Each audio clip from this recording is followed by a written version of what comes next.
Guys, what's going on? You are listening to ThisWeekInGeek.net, and I am one of your hosts this week. I am Mike the Birdman, but I'm not alone on this exceptionally beautiful day here in the lovely city of Guelph, Ontario, but from the city of Kitchener, Ontario, I am joined with Alex, the producer. It feels genuinely good to be back because it feels like the world of entertainment and comedy and nerd stuff happened, but nothing worth talking about, if that makes any kind of sense. In the movie industry, it's, what was it, almost 4 months of strikes or more? Was that what it was? Yeah.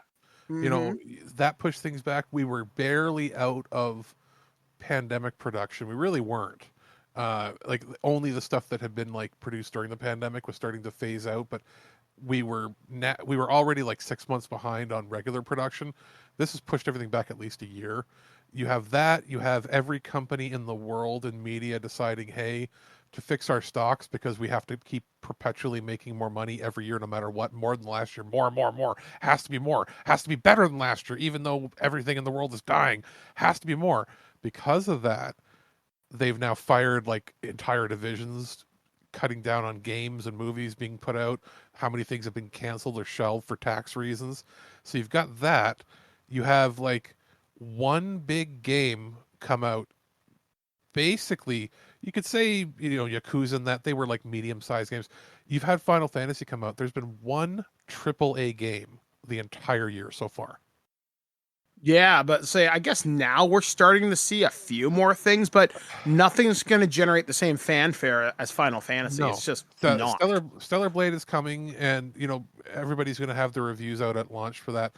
But that from Sony and its partners, that already wasn't being marketed as a AAA game, or it would have had a much bigger push. But it's just kind of, hi, we have Stellar Blade. High-end AA, basically, right? Or low-end AAA, like very, low-key. It's not a first-party title. And then you have basically nothing until August, game-wise, that's been announced. That's like a big game. Everything is like remakes or small games. So there hasn't been anything like a cultural touchstone. And Final Fantasy didn't sell as well. So the entire market is down. And then you got everybody waiting for next consoles and what's going to happen movie-wise. Television-wise, we've like only just now had the Fallout release. And that's going to do well, but they dropped it all at once. So it's not like there's going to be a lot of anticipation week by week, right? So there ain't a whole lot there. And then, even in like the music world, have you heard of anything big from bands coming out? Like, or even like Beyonce dropped a new track recently, I think. Yeah, and that's about it. A country album, and everybody lost their minds because she tried to pretend like she's the first black person to ever do country. Yeah, I'm like, okay. It's like no. You're just they're like, is she country enough? Like, who cares? It's good music. Party on. Yeah, if it's good, it's wild. Good. It's also, my argument is that she's not really a musical artist, in that she's just a singer and she has like 12 writers write all of her songs. So there's an argument there. Fight me on that. But like beyond that, there hasn't been much in the realm of television, music, movies, video games. It's just been like corporate, like who's being fired and who's being moved around. We're still waiting on a lot of stuff to come out that way. And then beyond that, we had an eclipse, and that's the only real big news. Like, do we want to just constantly report on wars happening? No. Yeah. Not exactly my idea of fun, but as we often do off the top of the show, we're going to talk about what's been going on in our lives since then. So it's been about a week and a half since this. So I ran Transformers up at GriffCon, which is the local tabletop convention, which is run at the University of Guelph. I ran 2 out of the 3 days because I hurt myself coming home the one night. Let's just say, ow. But it was a fairly fun time, and it turns out I met the developer for Big Eyes Small Mouth, Mark McKinnon. I talked with him for like an hour that night, and that was a very fun conversation. He knew exactly who I was. He was aware of the podcast. He was aware of my writing for Star Trek and Star Trek Adventures that comes out later on this year. Didn't you in the Terrible Warriors, or didn't you run one of his games?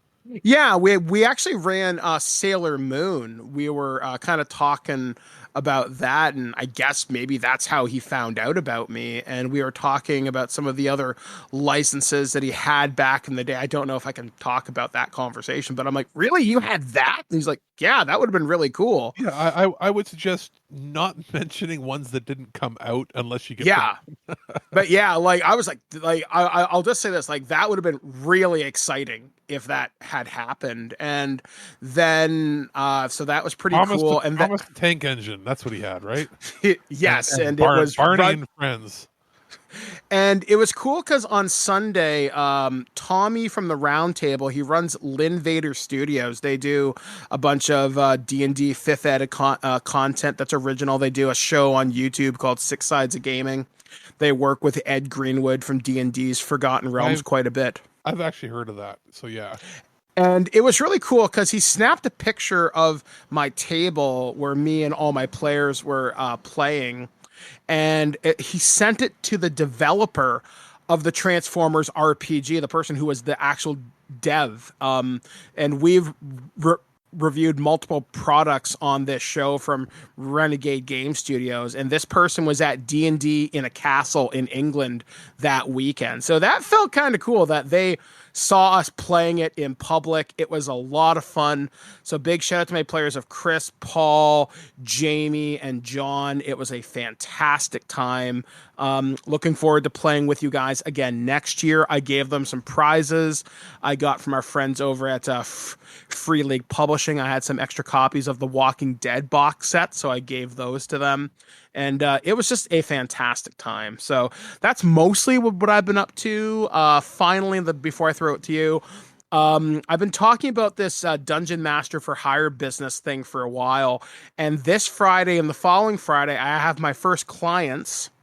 We're going to start playing on Friday night an adventure in the Forgotten Realms. And I'm dusting off an adventure I was going to run for the people who used to run Nerd to the Third Power. This was going to be the season 2 of Fools Who Ride. I had kind of a neat idea. So if you want to go back and dig through their archives, you can see where I've actually talked about it. But I'm going to run my guys through it because they're super green.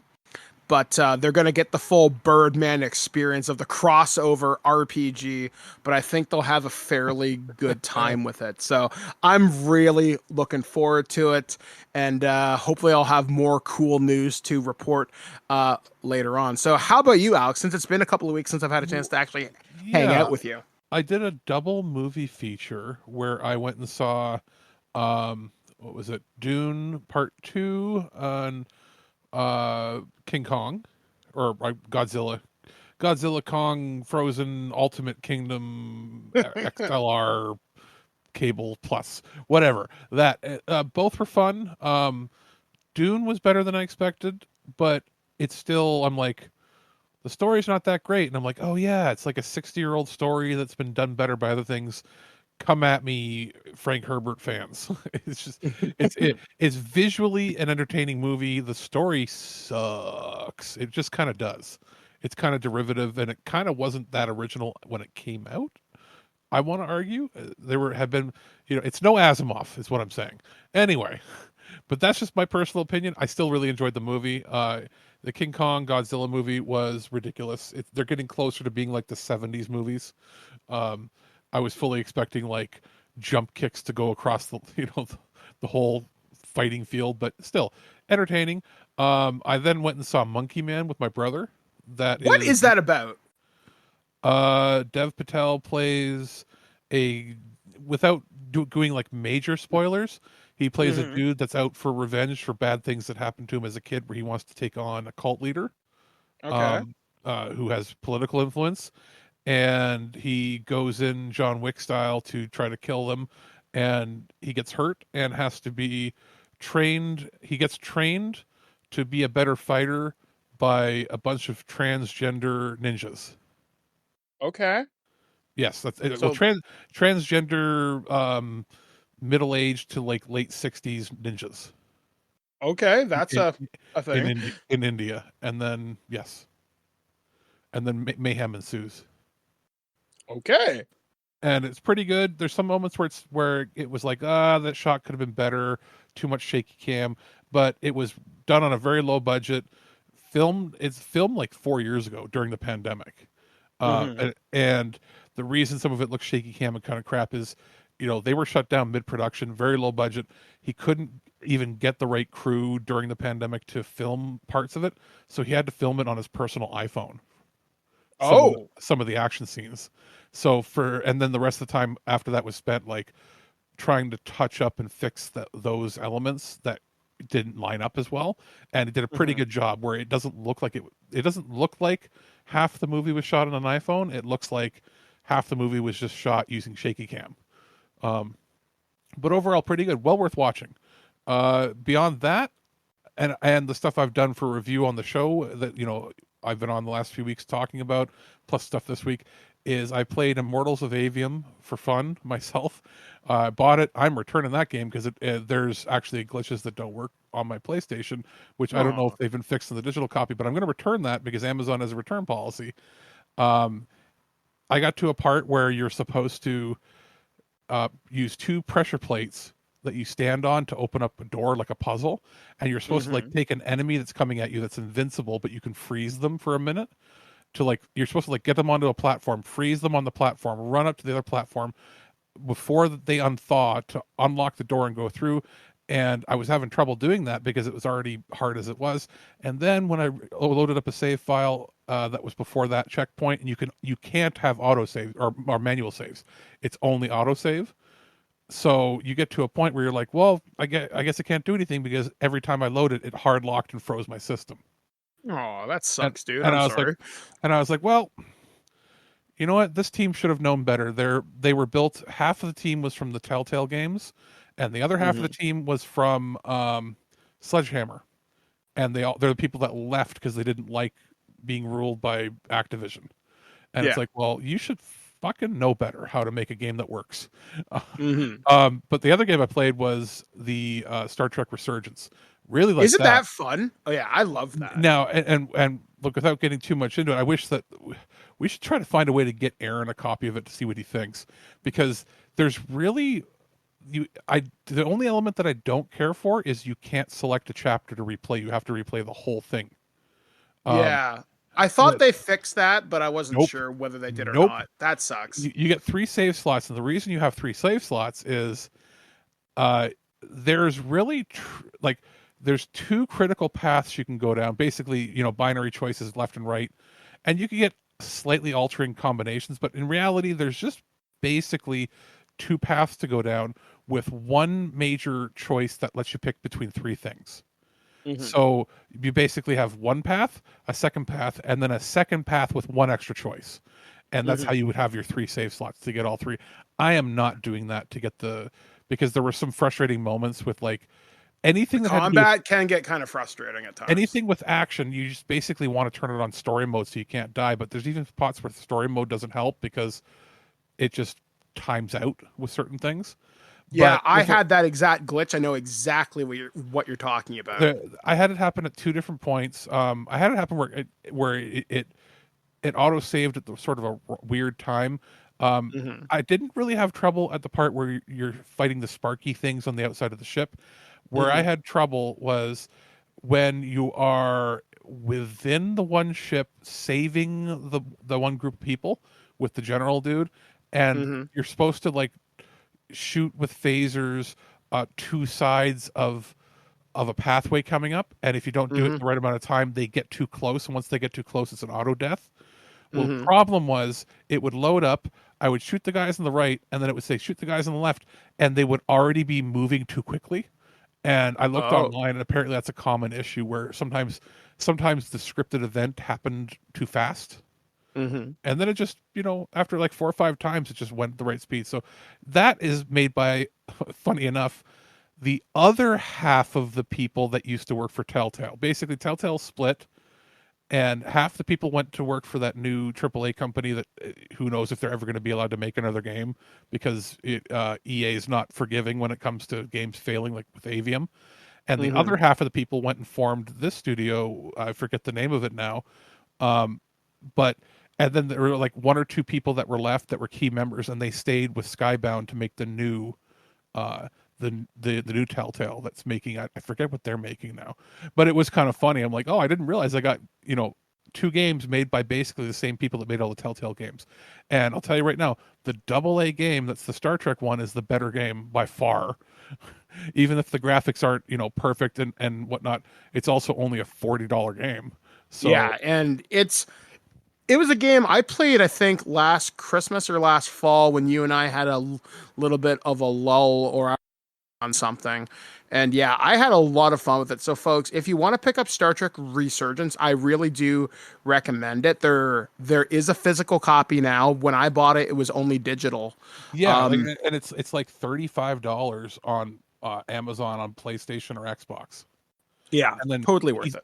And PC, I'm going to assume probably around the same. Yeah. All right, guys. So we got a lot of cool stuff coming up on the show. We have we have a video game review, which is a remake of something, I understand. We also have a comedy that was released by Sony earlier in the year, and something from our friends over at TP Link, plus the usual news and entertainment. Some good, some bad. Most you're going to be scratching your head, but some of it you actually may be excited for. So we got all that and more coming up right here on ThisWeekInGeek.net. But we're going to first take a listen to one of Alex's review for a piece of tech from our friends over at TP Link. It's been a little while since we reviewed some networking technology here at This Week in Geek, and our friends over at TP Link sent the Archer BE550 over for review. Now that is a brand new router, a little more high end than what you might be used to getting, especially if you're just using whatever your ISP has sent you in sort of a, the standard thing now is to get a modem / router combo. And we reviewed a few of their devices over the last couple of years, especially when they first introduced their Wi-Fi 6 routers and then eventually Wi-Fi 6E. Well, this is the first official Wi-Fi 7 router we've had a chance to take a look at. Now, what does that mean for most people? Well, it depends. If you're one of our American listeners, it may be a little different than the setup we have up here, but it's largely going to depend on the ISP and how close you are located to a fast hub or a big major metropolitan area. But here in Canada, and especially in Ontario, for the most part, if you're near a major city, you generally have the ability to have either gigabit or even now faster than gigabit Ethernet internet connectivity. For a fairly reasonable price. For instance, myself, I had a business plan for This Week in Geek. It's like a home office business. And in the last 6 months, I switched over because for some reason, the business side of things has not kept up with the residential side. So I was able to switch from a gigabit service where it was gigabit down, 50 meg up, to having the same upload speed, roughly 55 meg I get now, but to go with the 1.5 gigabit service, which I'm technically slightly over provisioned for, so I can get up to like 1.8 or 1.9 gigabit, which, what does that translate to? So that means as far as, megabytes down, I'm getting somewhere in the realm of 220 megabytes per second. We're talking fast speed down, slow speed up, and that's just sort of, that's the trade-off. A lot of people in the States, if you have gigabit service, a lot of it is symmetrical. Gigabit down, gigabit up, or 200 down, 200 up, 300 down, 300 up, that sort of thing. That's not really available in most areas in Canada.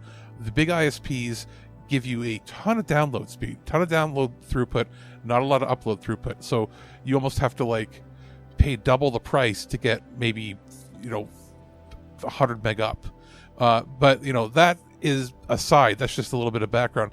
The big thing here is, how do you actually take advantage of faster than gigabit downloads? Well, obviously, every device will have to have either faster than 1 gigabit network card or faster than a gigabit networking for Wi-Fi. So the best way to do that is modern computers. So even the mini PCs, if you bought a computer in the last couple of years, you're generally finding that most of them come with 2.5 gigabit networking as a minimum. Some higher end ones come with 10, not really 5. They pretty much jump all the way to 10.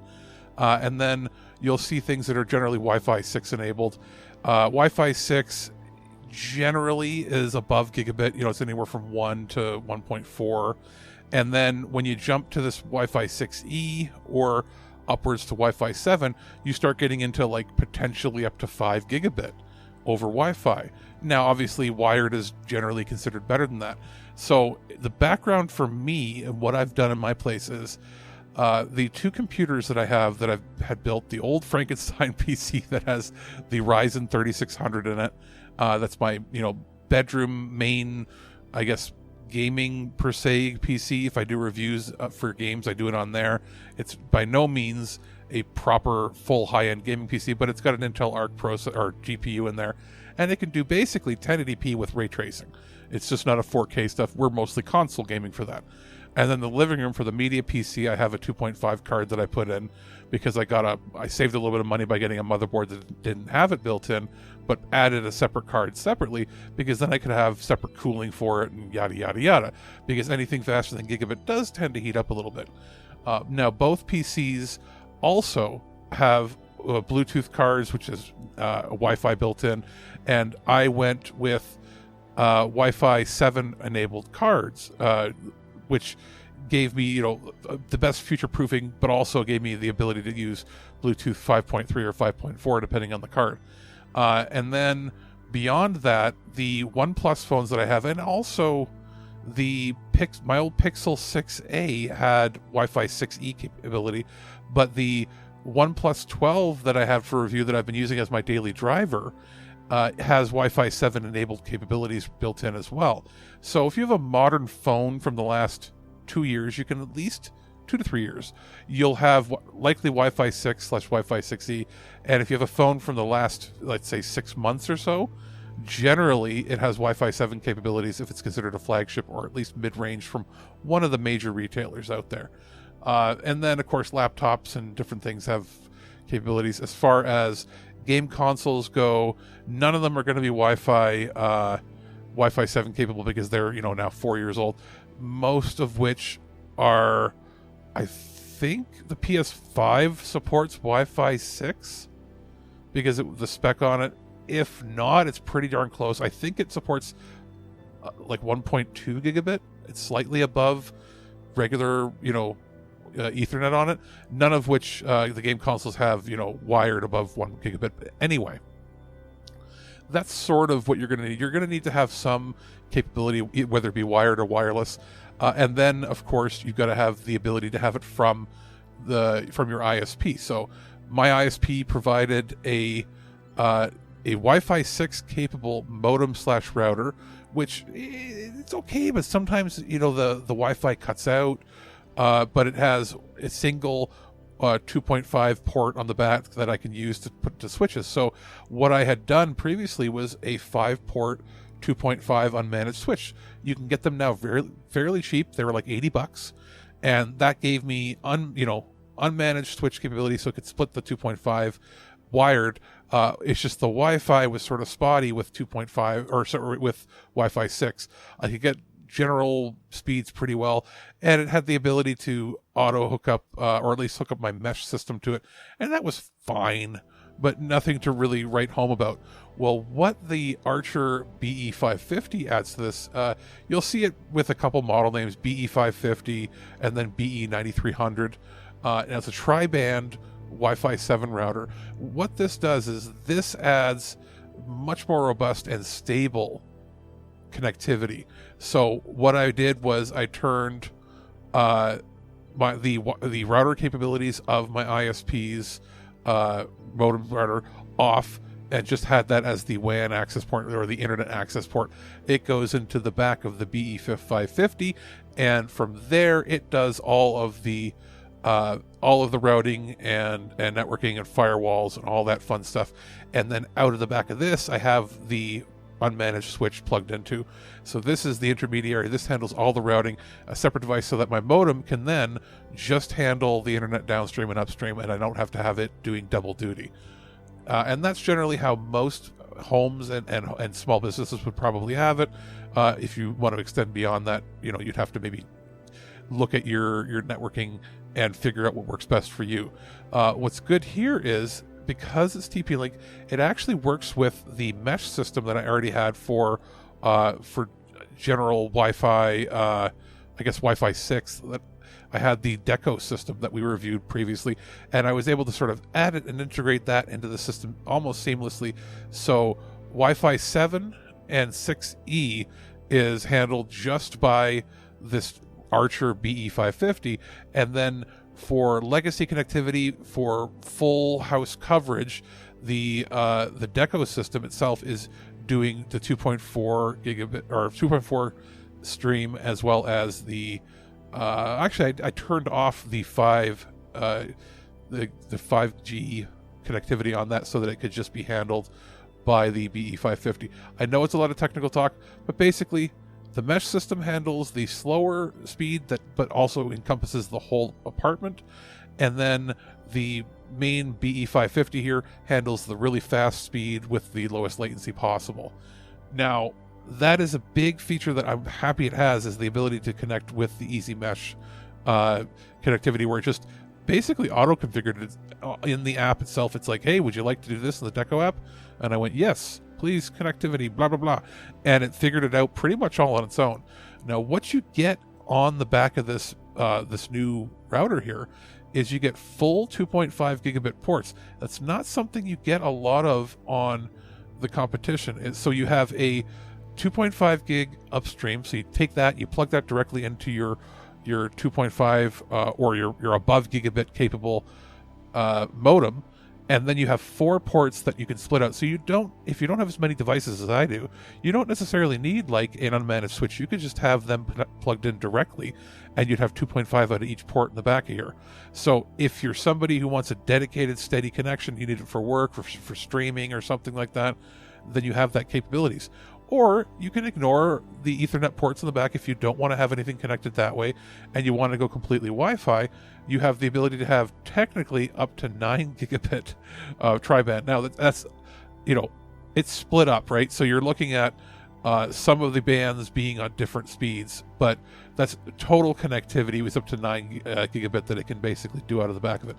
Now, I found that it has a stronger antenna system, and I was able to get pretty darn good. Like, I was able to get the full 1.8 gigabit over my Wi-Fi with this testing on my phone and testing on one of my PCs in the living room, which is within line of sight, because with Wi-Fi 7, it's a little better than Wi-Fi 6. Wi-Fi 6 and 6E really needed on the 5 and 6 gigabit or 5 and 6 gigahertz bands. They really need a lot of line of sight to get the full speed. Otherwise, if you're going through a couple walls, you'll find a lot of degradation in quality. That's why I have the mesh set up for the slower speed, but more, slower speed, but better connectivity. But I find that Wi-Fi 7 seems to go a little better. The band is a little more robust. There's a lot of technical jargon in the background as to why it works. You don't need to know that. You just need to know that it does work and has a little more reliability. Overall, I've had this running now for 2 weeks. I wanted to make sure, I could have done this review last week, but I wanted to give it a full 2 weeks of heavy use to go, hey, do I have any downtime? And I can report I have no downtime with it. Everything is connected at once. There hasn't been any traffic jams or any problems. It's easy enough to configure. It's got a pretty cool look. It looks almost like an hourglass, if that makes any sense in this design. It's slightly futuristic looking, but doesn't have a ton of antennas sticking out all over the place, and yet it still has pretty good coverage. It is going to run you about 400 Canadian. It's going to depend on where you purchase it from, but that's the range you're looking at. But this is something that's going to last quite some time, because there have been a lot of half measures out there where somebody's like, oh, I'll buy a router for $200 or $150, and it might have 2.5 gigabit to come into it and then have Wi-Fi out, but then not have any 2.5 gig ports out of the back for wired, or there were like half steps here and there. This is something that, unless you're needing to go 10 gigabit for some reason, like you have some robust need for that at a home office or at home, this is going to be a router that you can probably hold on to for the next 5 to 10 years. And at that point, when you split up the cost of operations over that time and consider that it's built well and is going to last quite a long time, I think it's well worth it, because it's a piece of technology that you can invest in for a 5 or 10 year period, which is not something you can say about most tech anymore. So I do recommend this. It's not going to be for everybody. If you don't have currently, and you don't plan on getting above gigabit, it's not something that you might need, unless you have a home media system where you have a NAS or something that you're using to stream media at your home, you could still have everything in your home wired up through 2.5 gig and your internet. It just means you wouldn't download from the internet at above gigabit, but it does mean that you could potentially access your home network between computers and between network connected devices at 2.5. So that is something to consider. So if you think that you might be doing that, you might have a home network need for media consumption above 2 or above 1 gigabit, and then think maybe in the future, if you don't already have it, you might go with above gigabit internet. Then it's definitely worth the investment. The Prime Minister of Sweden visited Washington today, and my tiny little nipples went to France. Gossip, rumors, panic in the streets. We're lucky. This Week in Geek News. And welcome back to ThisWeekInGeek.net. I'm Mike the Birdman. He's Alex the producer, and this is the Nerd News Network. All right, so our first story this week is coming to us courtesy of ComingSoon.net, and Jon Snow series no longer in development at HBO. The planned Jon Snow spinoff at HBO is no longer in development, according to Kit Harington. Speaking with Screen Rant while promoting his upcoming movie Blood for Dust, which is out April 19th in theaters and on digital, Harington revealed that the series was in development, but he didn't ever like to speak on it because of the status of show that was not set. Quote, I hadn't ever really spoke about it because it was in development, Harington said. I didn't want it leaked out that it was being developed, and I didn't want the things to happen where people start theorizing, getting excited about it, or hating the idea of it when it may never happen. Because in development, you look at every angle and you see whether it's worth it. Harington said that currently the series isn't worth pursuing and is considered, quote, off the table because they couldn't land on a good enough story to tell. Quote, currently it's not. Currently it's off the table because we all couldn't find the right story that we were all excited about, said Harington. So we decided to lay down tools with it for the time being. There may be a time in the future where we return to it, but at the moment, no, it's firmly on the shelf. Nobody cared or wanted to hear about it. And I don't think it was actually officially announced as being greenlit. It was just in pre-production. In development. Yeah. Basically like meaning that means that Warner Brothers set aside, let's say, 50 grand or 100 grand to have, no, it wouldn't even be, knowing the cost of things now, it might have been they set aside 100 grand to have the writers sit down for maybe 5 weeks and try to hash things out. And when they realized they couldn't get it done, then they also do they'll do a thing where they do an assessment of what they think the cost is going to be, based on the scripts. And if they were having trouble getting scripts done, they probably said, no, I don't think the show is ever going to happen. What I think is more likely is we'll get a movie that could potentially become a series of movies on HBO Max. Yeah. Because then they could do a thing where it's a limited engagement where it's like Friday or Saturday night, or it'll premiere on HBO or HBO Max on a Sunday, which they'll coincide with, hey, one day in theaters only. Remember how they did that for the premieres and on the finales of the last few seasons? They could do that so they could recoup, let's say, like $10 or $15 million in theatrical run money, and then release it there. They're not going to greenlight a Jon Snow series when it's going to probably cost between $50 and $100 million, when they could probably greenlight a television movie for like 10 or 11 million. Yeah, so like back in June of 2022, Martin had confirmed the news he was working on something called Snow, but we'd also heard about House of the Dragon. He hasn't finished the last book yet that the season were based on, that they made up. Like, he's going to die before he makes the final book. Yeah, and like, to me, I was actually saying this to Blair. Like, for example, we really like Game of Thrones, or about 80% of it, maybe 90% of it, we'll say. House of the Dragon was interesting until they aged up the character, which I don't like the older version of the Targaryen girl. I liked it when she was the little girl because it was interesting. I thought it was kind of cool. Well, now, as the series has gone on, it's they weren't willing to spend money on wigs, man. So there's no reason they were going to spend money on this show. For me, it's just not engaging. Now we've seen the season 2 trailer, which kind of looks okay. Me and Blair, we're going to do a marathon watch of the first season of House of the Dragon, like a week or two beforehand, to see if we get excited about it. Maybe, who knows? But the thing is about the Game of Thrones franchise, it was a cultural moment and it was very important. It was hot in the pan. People were talking about it. It was the water cooler show. Yeah. The problem is you can't always recapture that. Like, for example, and correct me if I'm wrong here, Breaking Bad was a water cooler show. You talked about that. Better Call Saul was close, but it was never the Monday morning talk. And you could say that, and at the same time, like, you could watch them now and you'll be like, these are good shows. You watch Game of Thrones now and you'd be like, hot damn, if you'd never seen it before, you watch it now, you're like, damn, this is a really good show, but it still won't reach the level that it was when it first came out. It's like Walking Dead seasons 1 and 2. It's never going to reach that. The only show in the last 25 years that has one of those things where it was not just a water cooler show, it was a cultural touchstone show, and you could release it brand new now and you'd still think it was brand new and that hot, is The Sopranos. There's nothing. I'd say Sopranos and The Wire you could probably do. The Wire never even hit the public. I'm talking like The Sopranos was a show that like kindergarten kids had heard of. Yeah. Because it was, even if they couldn't see it, it was that big. Like, there's never been an HBO show that big. It was getting 18 to 25 million viewers on paying for premium cable, paying between $10 and $20 a month just to watch that show. Yeah. And Game of Thrones had that for the first 4 seasons. And then I would say into the last season where people were like, what the hell is this? And it's like, people were mad at the writers. People should be mad at George R. R. Martin for taking that long. Yeah. He could have finished it, and he can argue, oh, is this? No.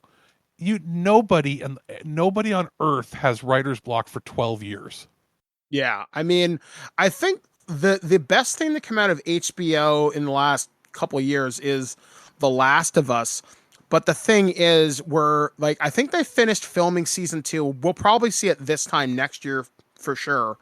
And then that's going to divide the fandom, but they've even said we're not going to adapt the game 1 for 1. So I'll be very curious to see how they handle that controversy when that moment comes.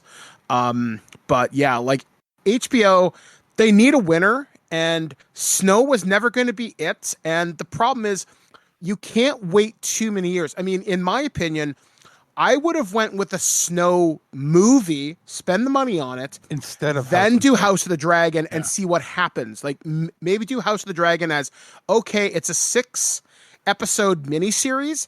If it's successful enough, we'll tell more stories or tell stories around Westeros. And we should mention that this is HBO proper. HBO Max is considered technically separate and generally has slightly lower budgets. As far as like the high budget shows on HBO, they've only got 4.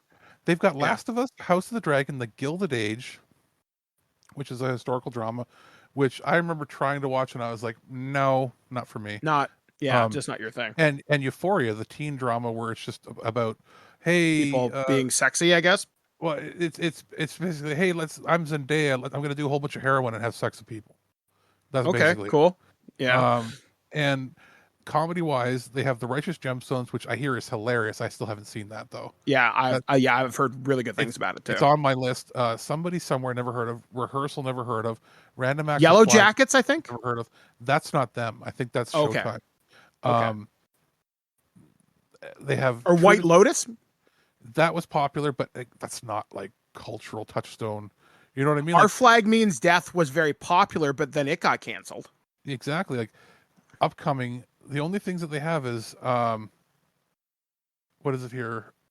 A series order for The Knight of the Seven Kingdoms, The Hedge Knight. So that's obviously going to be a spin-off.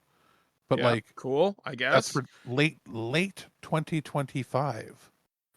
And then miniseries, they got basically nothing.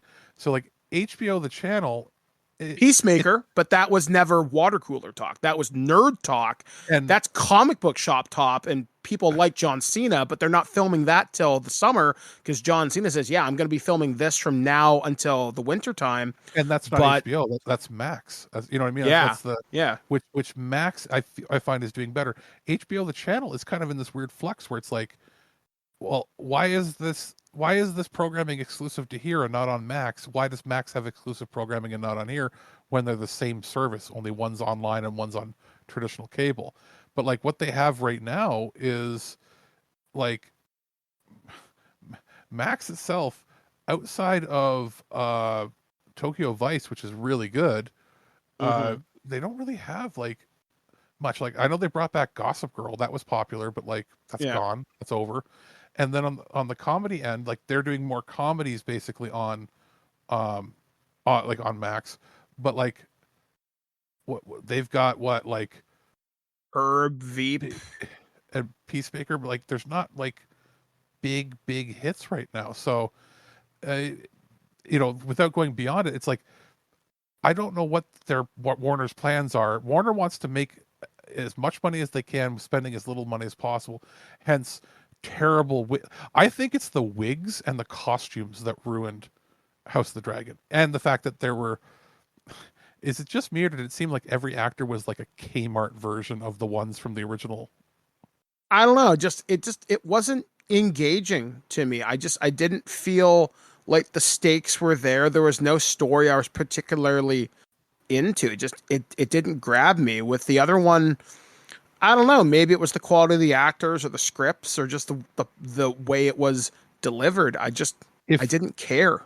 if you took clips of that show and then blended them in with clips of Rings of Power and the Wheel of Time, you would not be able to tell which show was which because they all look like crap. Yeah, it's not a good time. Anyway, So, yeah. Anyway, next story, which is also kind of depressing, but this one comes courtesy of thegamer.com. Dead Space 2 remake reportedly shelved due to poor sales. Reliable Gaming Insider has claimed that a remake of Dead Space 2 was canceled or at least shelved by EA due to the disappointing sales of the number of the first game's remake. After a decade without anything new from the Dead Space series, EA and Motive blessed us last year with an excellent remake of the first game that understood what made it so special while improving on it in almost every way. Sure, it was a little bit easier than the original, but one of the year's best games and something that that indicated rather a bright future for the series. Despite EA and Motive hinting that a remake of the second game could be happening at some point, the slow sales of Dead Space and the team stating development starting development on an Iron Man game did make it seem a little unlikely. Well, I hate to be proven right, but it seems that a remake of Dead Space 2 isn't going to be happening anytime soon. As pointed out by Twitter user, I can't even pronounce this, Reliable Gaming Insider and Giant Bomb reporter Jeff Grubb revealed while talking to Start Muse Lex Luddy on the latest episode of Gaming Mess Mornings that EA Motive have been working on a remake of Dead Space 2, but they got canceled due to the disappointing sales of the first game's remake. While reacting to the news, it's stupid iPad. While working on that news, Motive is now working on Battlefield alongside Iron Man and turning into a two-project studio. Grubb revealed that a remake of Dead Space 2 was being worked on by Motive and was in the concept phase rather, but was shelved due to how the Dead Space remake sold. Quote, they said that they're going to be doing a two-project team going forward, and there will be Iron Man and Battlefield, so they were working on it. They were working on Dead Space 2, and they are no longer working on it. It is on the shelf because the first game had lackluster sales. Grubb said that it's quote straight up bad news for anyone who is hoping for a Dead Space 2 remake, and it's unlikely it will ever end up happening. It is possible the project gets picked up later down the line, but for now it's probably worth considering Dead Space to be on hold until anything happens. And that's kind of disappointing because I bought the Dead Space remake. And I was really excited about it. I liked the Dead Space games. I reviewed them way back in the early days of TWIG. And I thought it was a really good idea, like space survival horror. The idea of dismemberment is how you survive. And it was just a really cool idea. Like Isaac Clarke's a really cool character. I get it. But I also saw the Callisto Protocol. They came out really close to each other. Yeah, they were so close. And they came out during death months. And like there was no confidence in it. Otherwise, they would have released it during a holiday season. But I also don't care. And it also shows that I think a lot of the audience doesn't care anymore. Yeah, I mean, they're more into, you know what would have been a scarier idea for a remake? Mm-hmm. Whole game in VR. Yeah, a Dead Space VR game has the potential Like to like be a system seller. if they announced that it was a Dead Space remake available on MetaQuest 3 and PSVR 2, I think that would have been a system seller in some cases for some people. I just don't think people care about that brand that much. Like Yeah, it's one of there's those a games. very vocal minority that loved it, but Mhm. they didn't show up to buy it. Yeah, like horror games either sell really well or really poorly. And what I mean by that is you look at a series like say Resident Evil, which has a brand prestige going all the way back to the 1990s. They still Dead don't Space sell. sold Dead Space sold well in the 360 and PS3 era. And I think they were backwards compatible. I mean, there was even a version on the Wii that was like a Dead Space shooter, which was later Yeah, ported over. There were even Dead Space comics for a while. but It's also just the IP just kind of languished because it they came never out did anything with it. it came out at a time before that was a popular genre. But like Yeah, like how many horror games have been out since that are either as good if not better, right? Like isn't like the Outlast games like just as scary if not scarier? yeah. I know the horror games I like are the Choose Your Own Adventure series. They're done. Oh, The one I really the was Dark Prophecies or Dark Trilogies or something like that. Yeah, yeah, like the one I really liked was a Man of game. I think Medan. yeah, I know. I think I bought you this game for Christmas. I think I got Yeah. you the Quarry. That Yeah, I is really enjoyed. scary as shit. And like Yeah, you know me, I'm not a big horror fan, and I liked it. yeah, and like Sorry, to me, I'm like a big horror movie fan. I'm not a big horror game fan, and I still liked it.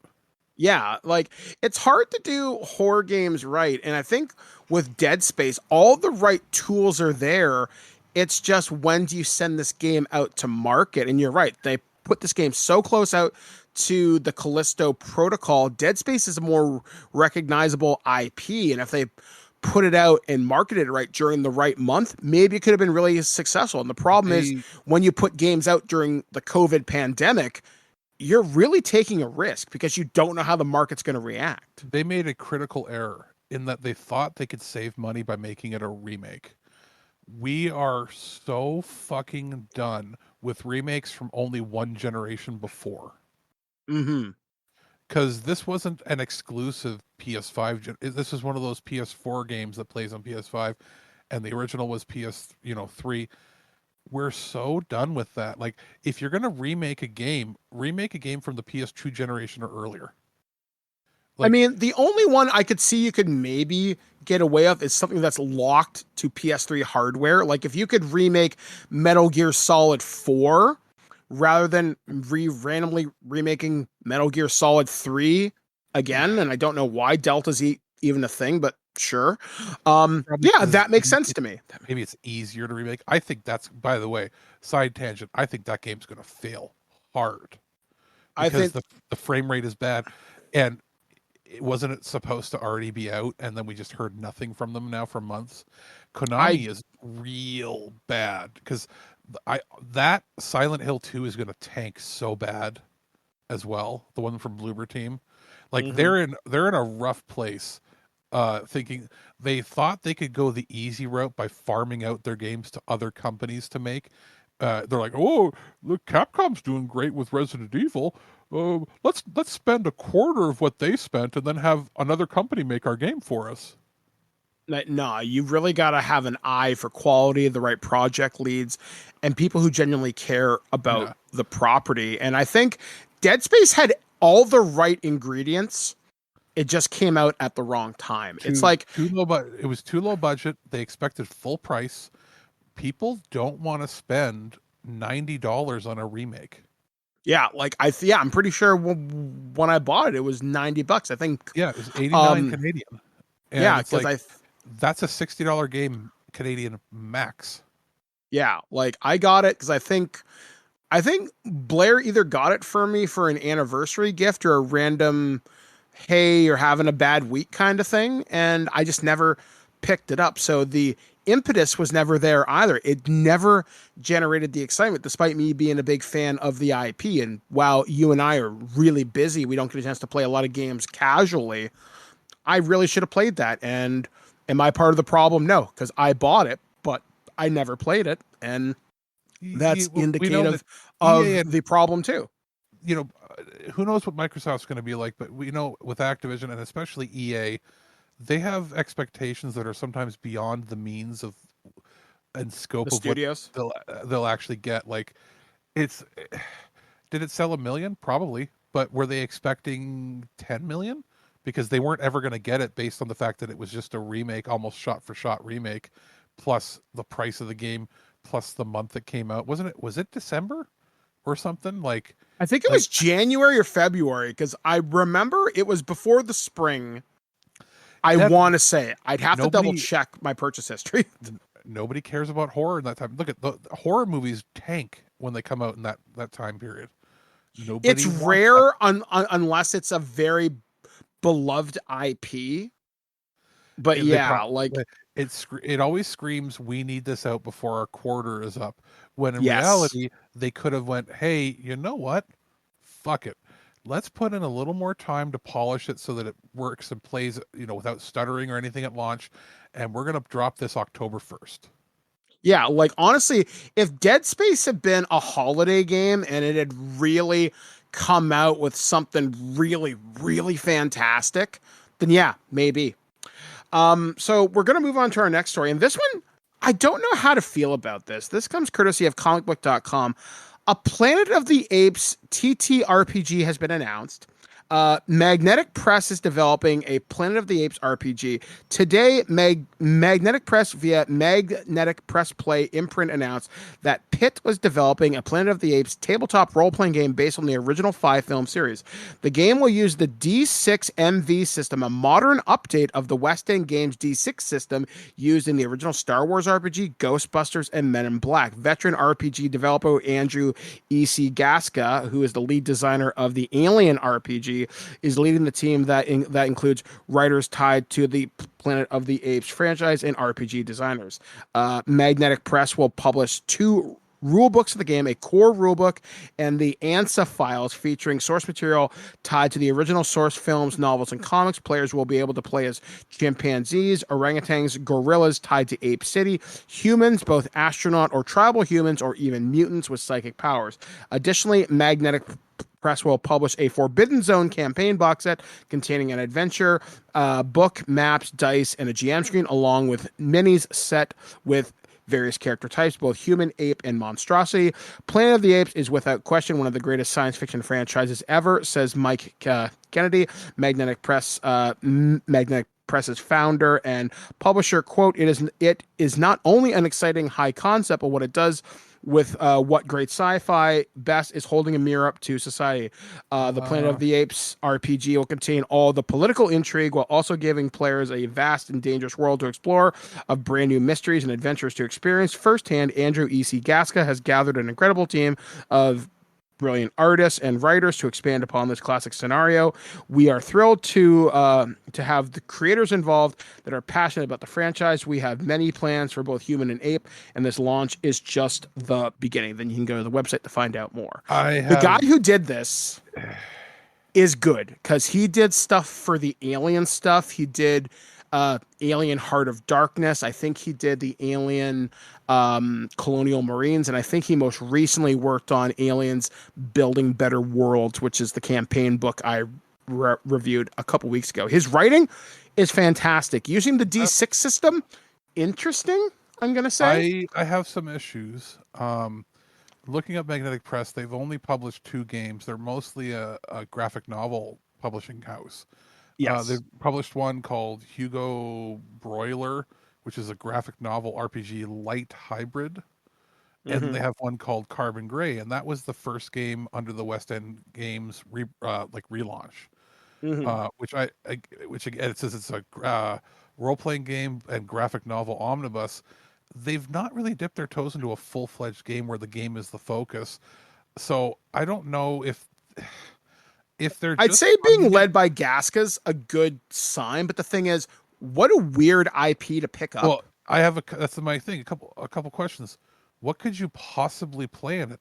It's like, I guess the classes are going to be based on the different types of apes and then maybe human, but like, there's not a lot of stories to tell. Like I it's could a argue very that. it's a very insular series where they didn't really do much. Like, if you try to expand beyond what they told in the movies, it basically just becomes like a really lame version of Fallout.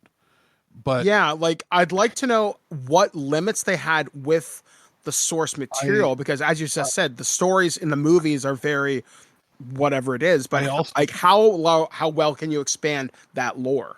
I foresee some serious issues though with content and people doing live plays. I can see this devolving into pretty crass and inappropriate games where they're not handling race very well. Well, yeah, Because because it's because basically a race-based system with us versus the ape. So I could see and that maybe. it's us versus the apes, and it was supposed to be an allegory to racism against black slaves, and that as it swung it on its head because the original movie is about a whole bunch of white people being slaves to the apes, and what did that say about society, and yada yada yada. There's good messages there. I could see it devolving into something that is really inappropriate to play live or have live streams of. You're going to have people in the community making games on purpose in bad faith. It's See, if you're I'm more entire willing to give Gasca the no, it's not his benefit fault. of the doubt. Not Yeah, him. it's going to be. I think the problem is the community. It's a hard sell to make a game that's entirely based on race and racism. I mean, there was a I can't remember all the details, so I'm going to keep this as vague as hell, where someone who was involved in the original D&D was arguing against racial stats and even other stuff, and race has always been a part of the tabletop role-playing experience, and depending on how you handle it, it can lead to some really good storytelling. The Oh thing yeah, is, it's just it this is depends heavily upon the game master and the people at their table this is to tell also an appropriate too story. this is too on the nose because of what the original property was. You know what I The mean? Like fact that it's based on the original 5 films and not the new series, that's also kind of curious to me. Why didn't they get the license to the new stuff? That's, again, kind there's of weird because there's just nobody like not. cares about the old property. It doesn't feel like there's anything. I really don't think that this is a playfield worth playing in. Like there's not enough meat on the bone. It's like if somebody said, "Hey, we're going to do a Logan's Run RPG." Be like, "Why?" That I could see that working, but only as an adventure book, and it would have to Yeah, be from the guys who did Everyday Heroes, who do those cinematic adventures. Like, yeah. here's the Crow, Escape from New York. If they did It Logan's Run, that would work as a one shot. it would work for them, or it would work for like Fate. That's about it. Like you can't Yeah, really do. Like if it's just a story scenario setting, it doesn't work well. Like I don't see Planet of the Apes working as a rules heavy game I or mean, even I'm glad that it's the D6 system, which means developing characters is pretty easy, skills pretty easy. Combat will be interesting because Planet of the Apes doesn't, as far as I know, doesn't have a lot of vehicle combat in it. no, Um, like I guess if they're introducing psychic, it's all on horses, right? yeah, So like, and if they're introducing psychics, I guess that's your force powers with the serial number scratched off. So, okay, fine. I don't know. I'm very curious. I mean, I'm probably going to reach out to this company closer to release so yeah, I no, can that's read not. it. I have apprehensions based on not what they're creating, on what a PR disaster it could be in the hands of players. I'm very curious to know how they expand upon the lore. For example, with the Alien RPG, it is wonderfully fleshed out with the Colonial Marines, but they also have 40 plus years of material with comic books, movies, Well, and etc., etc. Planet of With the Apes Planet never of the had. Apes, they did have a TV series, they did have a It's cartoon and some terrible. comics. The Yeah, but TV it's series, terrible. the TV series has them like it's terrible. Yeah, like there's not much to say beyond like it is complete dreck, and they didn't expand beyond what's there. There is not much to it, like Yeah. even as a franchise. So Yeah, I that's like why I'm saying, like, I want to know what limits were they given from the IP holder to say you are allowed to go this far, you cannot change this canon event. And I guess to peel back the curtain from my limited experience in the RPG industry, you're given a set of instructions. Your line editor will say, okay, I want you to write X, but please don't use XYZ. It still has to go to yeah. approval to the license holder. So I'm very curious to see And with this IP, are you letting them really play? Like, I mean, obviously the rule will be if it's on the screen, it's canon. So what are they allowed to bring in from other well, sources? What are they allowed to create out of whole cloth? does That's where anybody the interesting stuff can happen. But again, who cares? does anybody under the age of 60 care about the original Yeah. franchise? Yeah, like that's what I mean. This is such a weird IP grab. Like, for Um, example, Like, so another, like if it was Ninja Turtles, it would be universally selling better. Is this and that's the game? thing too. That's another RPG that languished under a, I'm not going to say a bad developer, but they Like were never allowed to pull the like things from Red, from like the TV shows or the cartoons or the yeah, movies. It was always just the original comics plus their original stuff. Renegade should get like the modern Turtles or something. But like Yes, because then you could cross it over with Power Rangers and Transformers, and it writes itself. and GI Joe and everything, right? Like you could do Yeah, like I always want to encourage games and all this, but like, can you see this selling even 1,000 books? I could because it's weird. Now, I will think this is my own prediction, and I'm talking completely out of my butt right now. I'm going to say that the campaign box set will be produced in limited numbers. I think this will sell well digitally. Hard copy, I think it's going to sell less than they expect. I think this will be a remarkably small line. It'll get the core rule books, it'll get the box set, maybe an adventure or two. But I think what will vastly determine how well this stays in visibility in the RPG community is how well the new movie is received come May. If it's stupid successful and it launches a renaissance in this franchise, which, let's admit, not likely, it's possible it'll sell well on drive-through RPG, but it's never going to dethrone Star Trek, Aliens, Transformers, or any of the other big IPs. It's just not.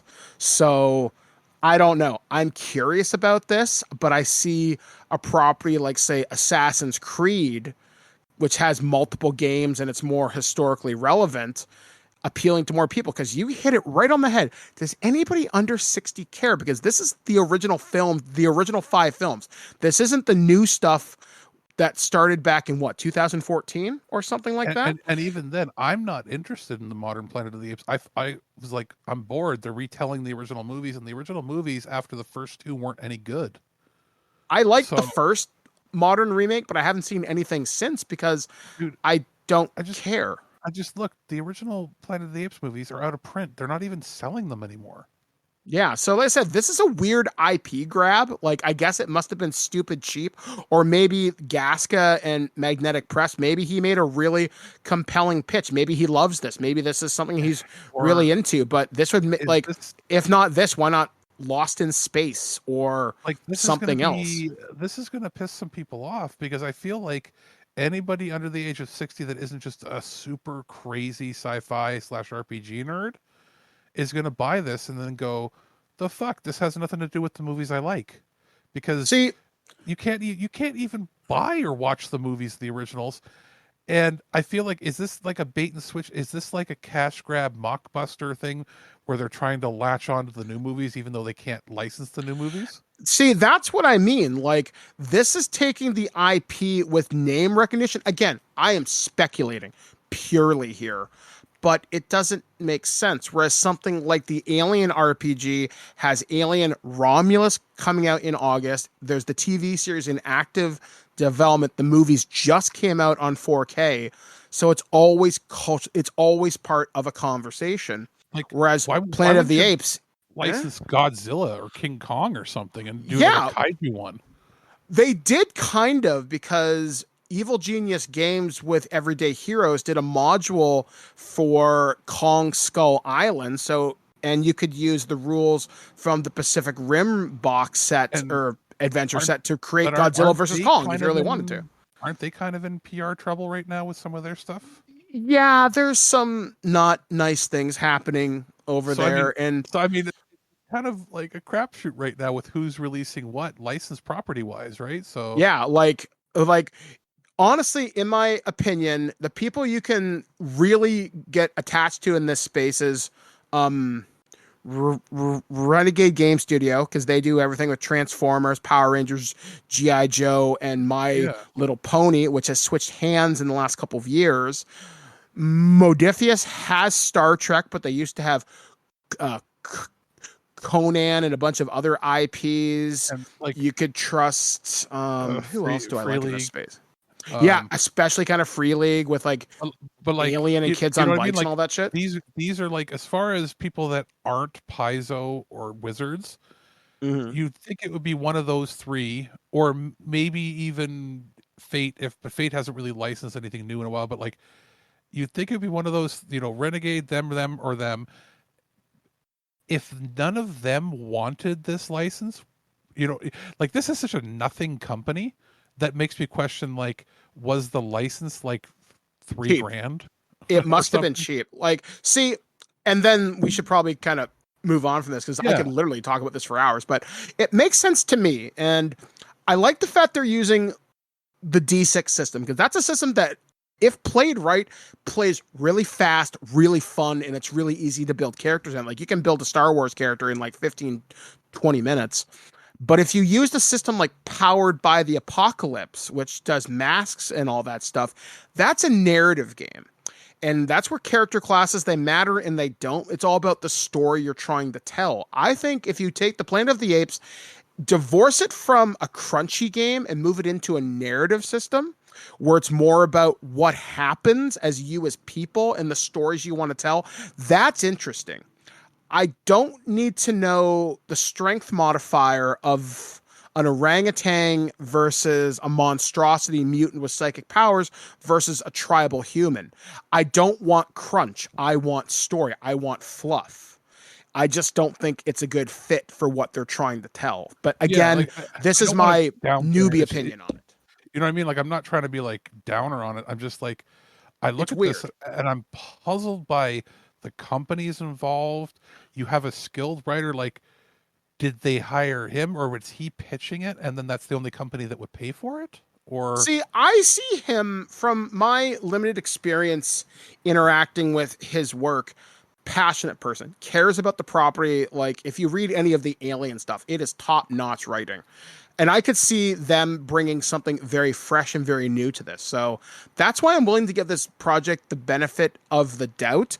But I need to see how narratively it is designed. I know the crunch is there, but is it necessary? So I guess we'll kind of wait and see. So this next story, this one comes out of CinemaCon, but the story is being reported by TFW 2005. Yo Joe and Rollout coming to us via the official CinemaCon Twitter. We have the first official confirmation of an upcoming Transformers G.I. Joe crossover movie. It was revealed during the Paramount presentation at CinemaCon. The movie is in development, but we have still not much in the way of concrete details about the story, director, or if it would be a direct sequel of what we saw at the end of Rise of the Beast. Now, it has been confirmed via Deadline that Steven Spielberg is going to be the executive producer for this project. So we're not going to spend a whole lot of time on this, but I've seen some of the discourse on Twitter. Some people are excited, some people really aren't. I think this could be a lot of fun if handled properly, because the G.I. Joe film franchise, excuse me, I've liked all the recent G.I. Joe movies to lesser degrees. Retaliation, I like a lot more than Rise of Cobra in some ways.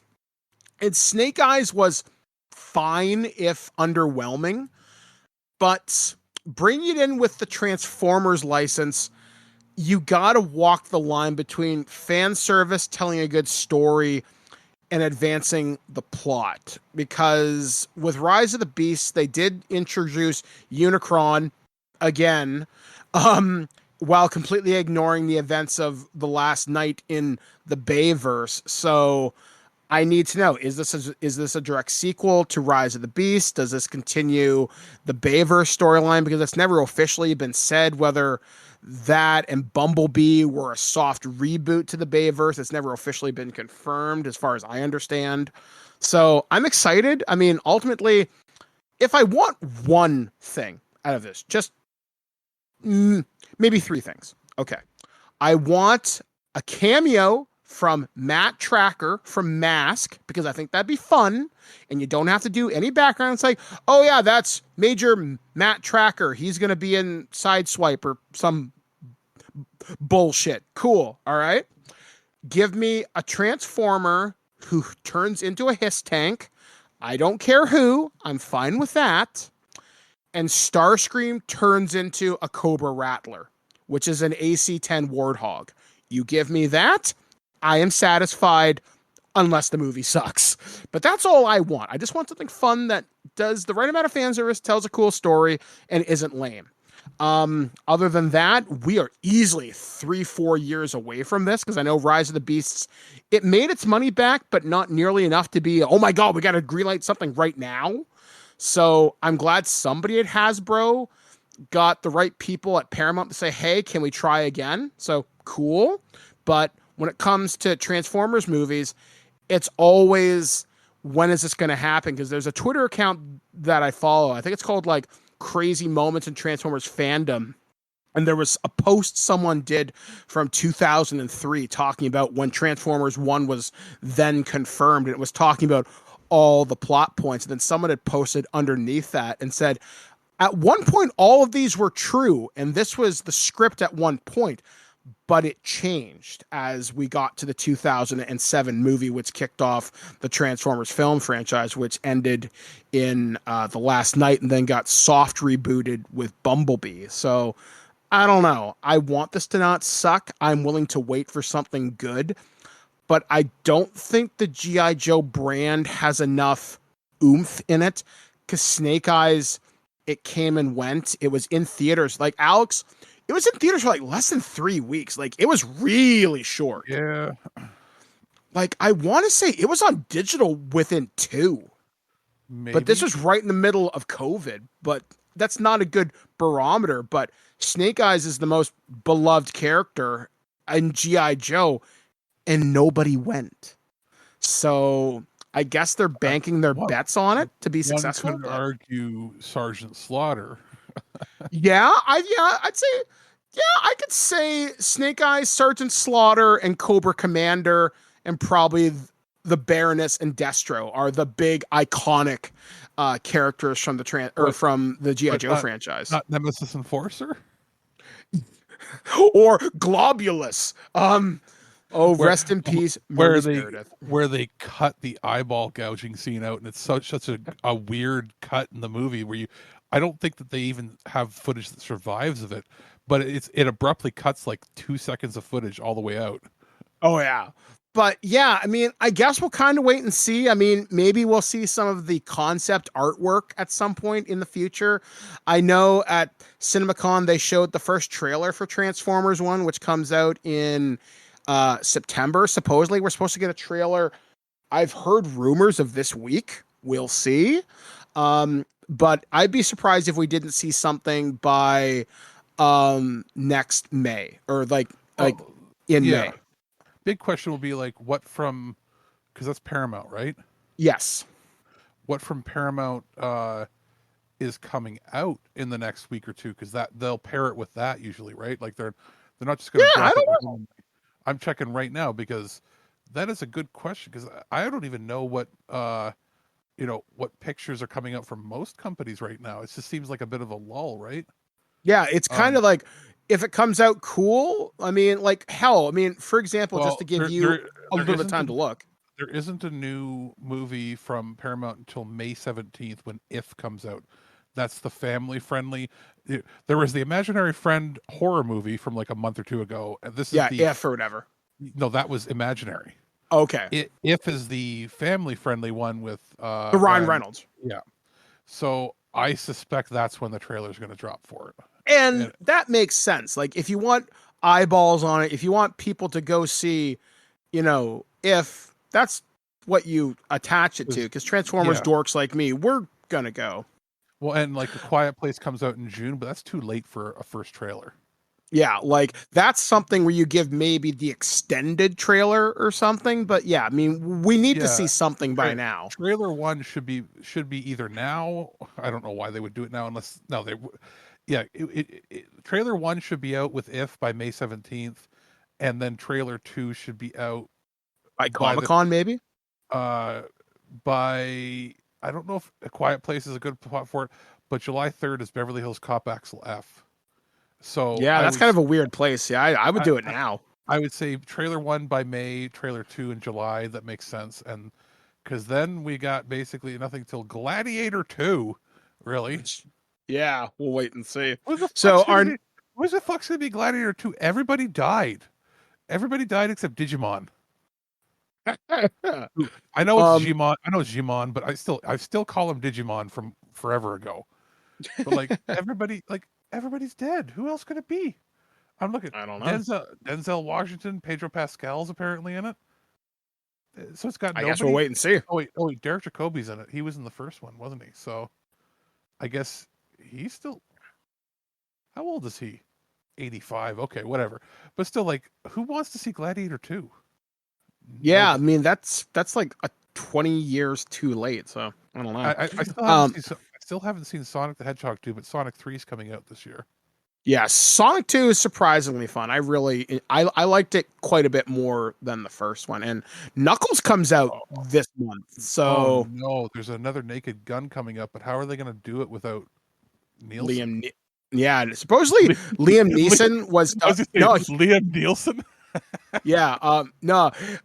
Liam Neeson has been talking about it in the press recently. He says he's really nervous, but he's had a lot of good time filming it. So we'll wait and see. I'm curious. I mean, I'll go see it. I thoroughly enjoyed those movies as a kid. It was supposed to be slapstick a comedy movie in 2009, so I don't think he's attached to it anymore.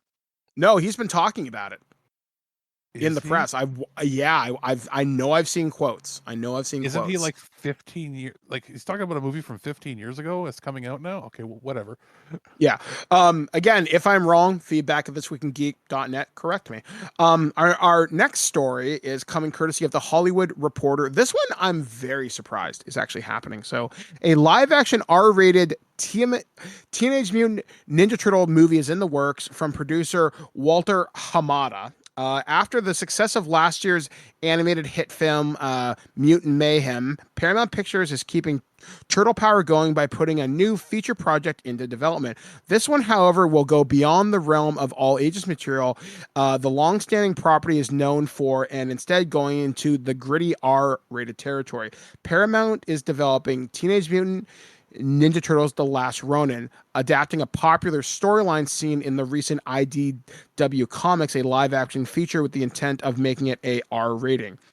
Tyler Burton Smith, who co-wrote the upcoming R-rated action movie Boy Kills World, who also wrote the 2019 iteration of the Chucky horror franchise Child's Play, is going to be doing the script. Walter Hamada is producing through his 18 Hertz production company as part of a multi-year deal with the studio. Hamada is the former head of DC Films, who rose through the ranks at New Line, who oversaw the Warner Brothers division horror movies, including The Conjuring and the It franchises.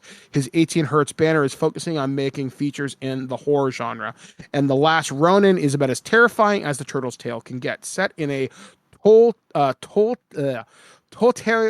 fuck, Alex, help me out here. Totalitarian. There we go. Future New York. The comic miniseries told of how the Turtles and Master Splinter are killed one by one by the grandson of the villainous Shredder and his synthetic ninjas. One turtle manages to survive barely and vows to exact bloody revenge. One trick of the book was that it wasn't clear for at least a while which one of the turtles lived as the survivor, and as they had the weapons of all four. Co-creator Kevin Eastman and Tom Waltz wrote the comic based on an older story by Eastman and co-creator Peter Led. Artists include Isao and Isaac Escorza, Ben Bishop, and Eastman. IDW, the publisher that holds a license for the TMNT comics, put out the books between 2020 and 2022. The comics were an unexpected massive hit, with the collected trade paperback being the second highest selling graphic novel of all of 2023 per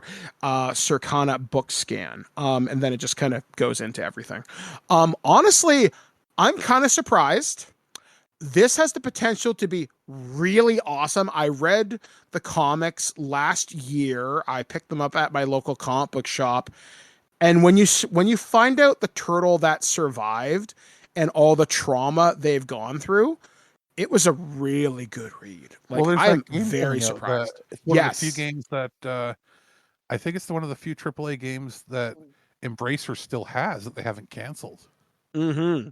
Like, again, this could be really freaking awesome. Is it greenlit because the game is coming and they want to synergize, or? I could see that, but I just think the fact that most of the IDW stuff, when you pick and choose the right properties and the right storylines out of it, you get some really good stuff. Like, it wouldn't surprise me, for example, just to jump back on the Transformers for just a couple of seconds, it wouldn't surprise me if some of the Transformers 1 storyline is adapted from IDW stuff. So if Last Ronin is taking a lot of inspiration and probably almost one for one from the IDW stuff, it's going to be good. It's going to be brutal. It's going to be cool. And I like the fact, when done properly, you can tell effective stories using properties that don't necessarily translate into an R-rated thing. Like, for example, an R-rated Spider-Man wouldn't work, but an R-rated Punisher does. Craven the Hunter, not R-rated so Spider-Man cool. Only works in like a what if scenario if it's about Man Spider and it's about everybody having to kill him. See, I think if Venom 2 went harder with its Carnage storyline, you could have had a really violent, really over-the-top movie, and it would have been amazing. Like Carnage, what we got was fine. Like ripping people's like jaws out and stuff. Yeah, like you could have taken that movie to the next level of violence, or if you had a really well-crafted Punisher movie, it could really, really work. But again, you have to work with the source material if you want it to work with the MCU. With Ninja Turtles, it's never had the training wheels off. Like, it's always had, it's the Foot Clan ninjas, or it's Utoms, or, it's stuff that gets sliced and diced, but it doesn't matter. With The Last Ronin, it's very, very clear how certain turtles die, how Master Splinter dies. I don't want to know anything about it. So if you No, it is. Yeah. No, I'm just going to say this. Read it. It is that fucking good. I cannot recommend it enough. I want to either play it or see it. Yeah. Honestly, you will really enjoy it. I think it's one of the best books I've read in the last couple of years. And I'm really glad I started reading comics again because of JT. In fact, maybe me and JT should do a Turtles comic show. We're planning it now. Anyway, last story this week. I do not know how to feel about this because this is one of my favorite movies of all time. So once again, coming to us from the Hollywood Reporter, Glenn Powell is set to star in Edgar Wright's remake of The Running Man. Also known as the blandest looking generic cookie cutter actor you could imagine, whose eyes are way too close together. He looks like he was generated by AI. So Glenn Powell, Hollywood's favorite rising star, has been nabbed for his first action vehicle. Rising star with no charisma. He is white rice with white rice. He is Wonder Bread. So, but the actor, his eyes are too close together to be a leading man. Like I said, he looks like he's made by fucking Chat GPD. If you look at every picture, make sure he has all the right amount of fingers. The actor who cemented his leading man status with the hit romantic comedy Anyone But You will star in Paramount's The Running Man, a new adaptation. The worst looking movie of all fucking time. It was like generated by your mom's AI from her searches on her phone. So this is going to be a remake of The Running Man, which is based upon the Stephen King novel, which he wrote under Richard Bachman, which was the 1987 movie with Arnold Schwarzenegger, although Edgar Wright is attached to direct. Wright, who's been attached to the project since 2021, is also producing alongside partner Nira Park and genre mainstay Simon Kinberg. King's Running Man was published in 1982. Basically, all the stuff I just told you. Basically, it tells the story. We know that shit. Yeah. Does Edgar Wright like losing money? It's weird. So he says that he co-wrote the script with Michael Bacall. It says Paramount has already had a strong relationship with Powell thanks to his breakout turned. What do you say? Hold on a second. I just want to make sure I'm getting this right. Yeah. While you pull that up, I'm just going to say this. Yeah. This is going to be one of the biggest box office bombs of all time. He doesn't have leading man pull. They've tried it. I mean, that rom-com did okay because there was nothing else out, and people went to see it for Sydney Sweeney, not for him. And did anybody go to see Top Gun and remember he was in it? Which one was he? Was he He's Iceman, the son, basically, right? Like he's that character. Oh, he's that guy. Yeah, I don't see him as leading the Running Man. I see him as the guy who works alongside the dude. If he worked alongside the Arnie character, sure. Okay, I could see him as the guy with the glasses, dude. Sure. He's like the dude in like a Rambo movie that is not even like an evil colonel. He's like the evil lieutenant that works with the colonel. He has no stage presence. He's no the henchman. Real charisma. He can't lead a movie. He's so bland. And I mean, I'm curious to see how this will turn out, but I don't know whether The Running Man needs remaking. And what I mean by that is, as a guy who's a huge fan of the original, a lot of the reason why that movie worked is because of the satire at the time. Can you write this movie now? Yes, because of the way reality TV works. We've had all the things that have happened in like American Idol, Big Brother, Survivor, blah, blah, blah. The list goes on. But what made that movie work, in my opinion, is you had the stage presence of Arnold Schwarzenegger, arguably the biggest star in the world at that time, and fucking Richard Dawson. And Richard Dawson, for those of you who are very young, was the original host of The Family Feud. And he had a very unique stage presence. He was a creep. He used to kiss all the women and underage girls on the. There's a whole thing about him being a creep. Yeah. So like, but he had dirtbag presence, which was perfect for it. Yeah, and, like, I mean, like, who do you get to be the host? You can't get. I do not see Steve Harvey doing it, for example, because you're going to want to pull someone of that same vibe. Or if you're going to try to do like an emulation of that kind of character, do you put like a Sam Rockwell in there and then just make him look like Dawson? Sam Rockwell could do it. That's a good pick. I'm going through somebody that can pull off like that boisterous dirtbag, and there's not a lot of people that have that same energy. I mean, you know who could have played it if they played him more charming but sinister, but the person is no longer alive?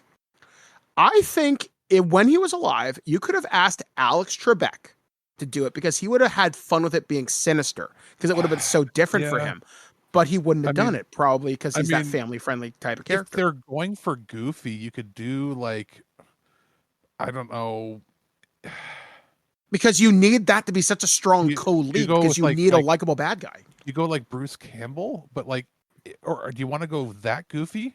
Or do you want to go, like it's got to be like somebody with like fake veneer teeth, a fake tan, like an over-the-top, like George Hamilton kind of look from that era of like, is there anybody like that now? Who was the guy who did that show on AMC? No, I know exactly who you get, and you let him, and you make him like be like how he is on actual TV now, but then the behind the scenes you let him really rip into being like a complete dirtbag.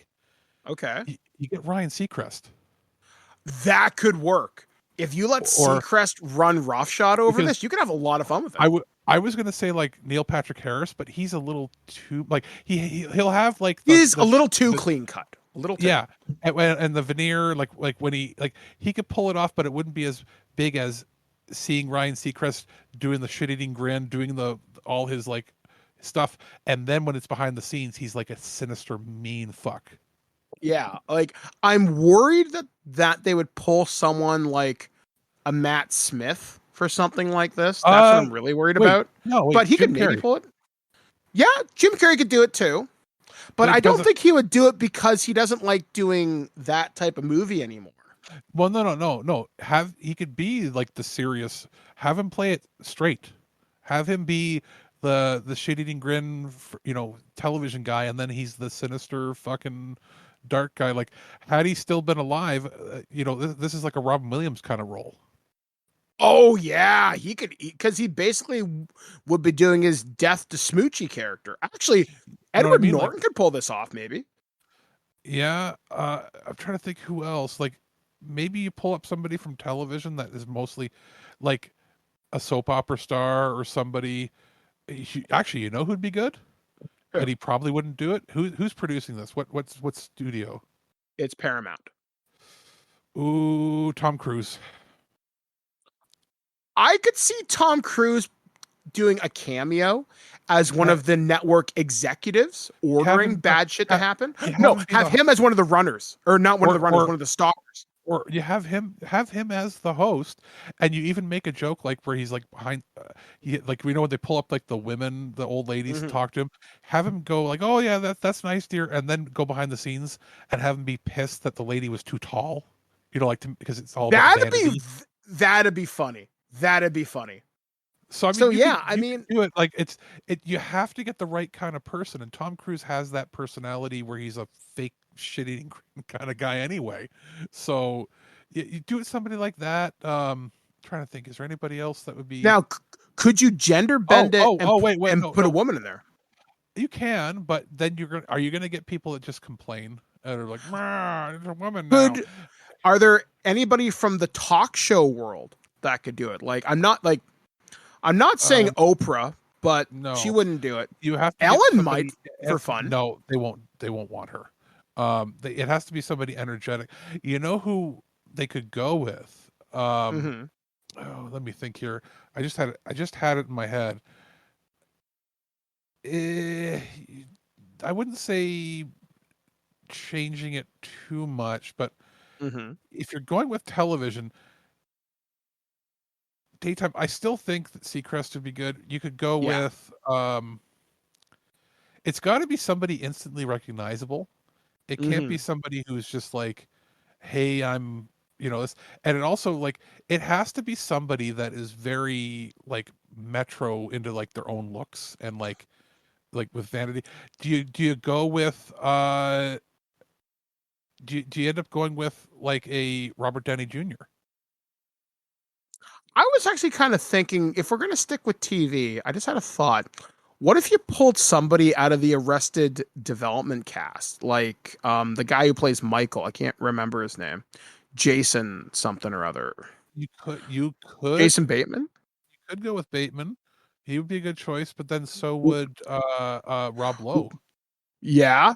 Oh, Rob Lowe's a good pick. I could see that, actually. I could see that. He could pull off the Dawson. It has to be like that. But as far as the Arnie stuff, like, who do you get to do the Arnie role that isn't this terrible? Yeah, you need someone who's muscular, someone who looks at. You need someone who's good looking but not too good looking. So automatically, people like a Chris Evans is out. You know who would be a much better choice? Much better. And is he a better actor than this Glenn Powell? Arguable, maybe not. Would be the guy that's what's his name from the Reacher movie, the Reacher TV show. Yeah, that's a good pick. He's big, he's beefy, he's on roids, and he could do the one-liners and all that. He's a much better choice. What about Hemsworth? But he probably is way too much, though. I was going to say, is his name Alan something or other? Alan Richmond or something. Yeah, we talked about him a couple of weeks ago on the show, I think. But yeah, I could see that. He has the physique. He's kind of the right size. He's like, that would work. He's not somebody who has the range to do something beyond what Arnold does anyway. Yeah, I mean, let him go out there and have some fun with it. I mean, I'm cautiously Um, optimistic about this, but is, casting is what's going to make this work. do you get? Hmm, pretty much every single one of the stalkers is dead, but Jesse Ventura. Do you have him do a cameo? Commentary, yes, you have him do the exact same role he did where he's in the locker room, or he's doing the web broadcast commentary. He kind of always looks like the Crypt Keeper now with his skullet. So they'd have to do something like maybe have him be like you're right, Voice of the commercials, like yeah, like have him do he's a you, Cadre ha- Cola commercial. you have him do that, or he's the warm up announcer. Getting Yeah, are you ready for the run? Blah blah blah. Or you do something like that, or you have him like as an interview. He's like somebody who's like who won it like 50 years ago, and he's like yeah, in reality he's like the only person that ever won or yeah. something. Like again, there's a lot to like here. It's just there's too many unknowns, and obviously, me and Alex Yeah, are not wandering the halls of power of Hollywood. So, if they're very smart, they will tap WWE for wrestlers to use as the stalkers. Samoa oh yeah, Joe is Sub-Zero, yeah. or something to that extent. And then you have I don't know it's got to be people that can be Roman like Reigns could be Fireball. it's got to be people that are over the top. That'd be Big E. Oh yeah, that'd be awesome. Big E, Oh my god, especially with how expressive he is, or yeah, Xavier Woods could play somebody for fun. and Yeah. I'm trying to think who else was there. Electro or Dynamo. It's just got to be a Dolph fat dude. Ziggler. No, it'll be that guy from Dusty play, Rhodes? no, I was dead. I was gonna say I didn't want. Who's the guy? He played like the kind of slow dude that was blamed for the Boston Otis? bombing. No. He's the guy with the mustache, and he always plays kind of a slow guy. Oh yeah. He's a heavy set dude. I can't remember his name, but he's like a really good actor. And he was like nominated for an Oscar. Um, he's in the Cobra Kai TV show, and he plays like a dummy. But I can't remember his name, but you know who I'm talking about, right? He's Yeah. yeah. You have him play that, or it's got to be somebody who can sing, maybe. I don't know. So you got them. What about the guy who was the guy with the guitar from WWE? Elias or whatever his name was. Maybe he's gone from WWE. So I Yeah, don't know. but Maybe him. Who else? And then do you make your cameo for Captain? What was his name? Captain Freedom. Is that John Cena in a cameo? I think that'd be a pretty fun one, honestly. And just have him wear the stalker armor. And he's like, I'm not wearing this crap. And he walks out. And he does the you can't see me before he walks away. He's like, and this is why I don't get paid the big bucks. And he walks away. They're like, he's coming to retire, paging Captain Freedom, and it's just Jesse Ventura trying to put his gear on. And they're like, no, Captain Freedom 2.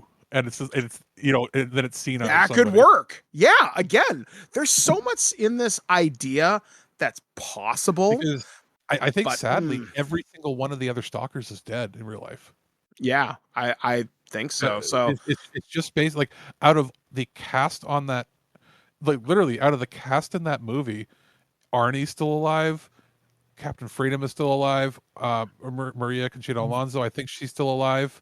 Is the guy from Fleetwood Mac still alive? Yes, and he owns a restaurant in Florida. So Mick Fleetwood could just be in it, and they just don't put any makeup on him anymore because he actually looks that old now. Yeah, honestly, I think that'd be pretty funny if they kept him in the exact same role. Well, and the funny part was he was playing himself. They cast Mick Fleetwood as Mick Fleetwood, who becomes the head of the Resistance. The drummer from Fleetwood Mac becomes the head of the Resistance in the future, which takes place around now. You know who would play that role now? Honestly, I think you could put Dave Grohl there, and he would have a fucking blast. Yeah, I could see that. Or they just cast Mick Fleetwood to play it. Or Mick Fleetwood. I hope they bring him back, because that'd be funny. But yeah, so that's going to do it for this edition of the Nerd News Network, only on ThisWeekInGeek.net. So we're going to take a small break here on the show, and you're going to hear Alex's amazing tones yet again as he takes a look at a remake of a recent game that you can play right now. So we'll be back, guys, right here on ThisWeekInGeek.net.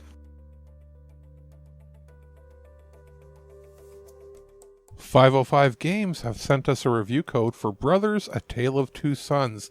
This is in particular the remake of it that has just come out on pretty much every platform. Now, I had not played the original Brothers. I remember hearing about it, especially after Starbreeze Studios and specifically Joseph Fares got famous, for some of his, more, I guess, colorful appearances on like Summer Game Fest, Game Awards. As you'll know, he's the guy that was like screaming, fuck the Oscars. And he won Game of the Year for It Takes Two. And I believe the first time I had heard about his projects was my brother was a big fan of A Way Out. He played that with his wife. I have not gotten around to playing that, and It Takes Two I've only played a little bit of. But Brothers: Tale of Two Sons, I remember everybody talking about how this is like a really good indie game.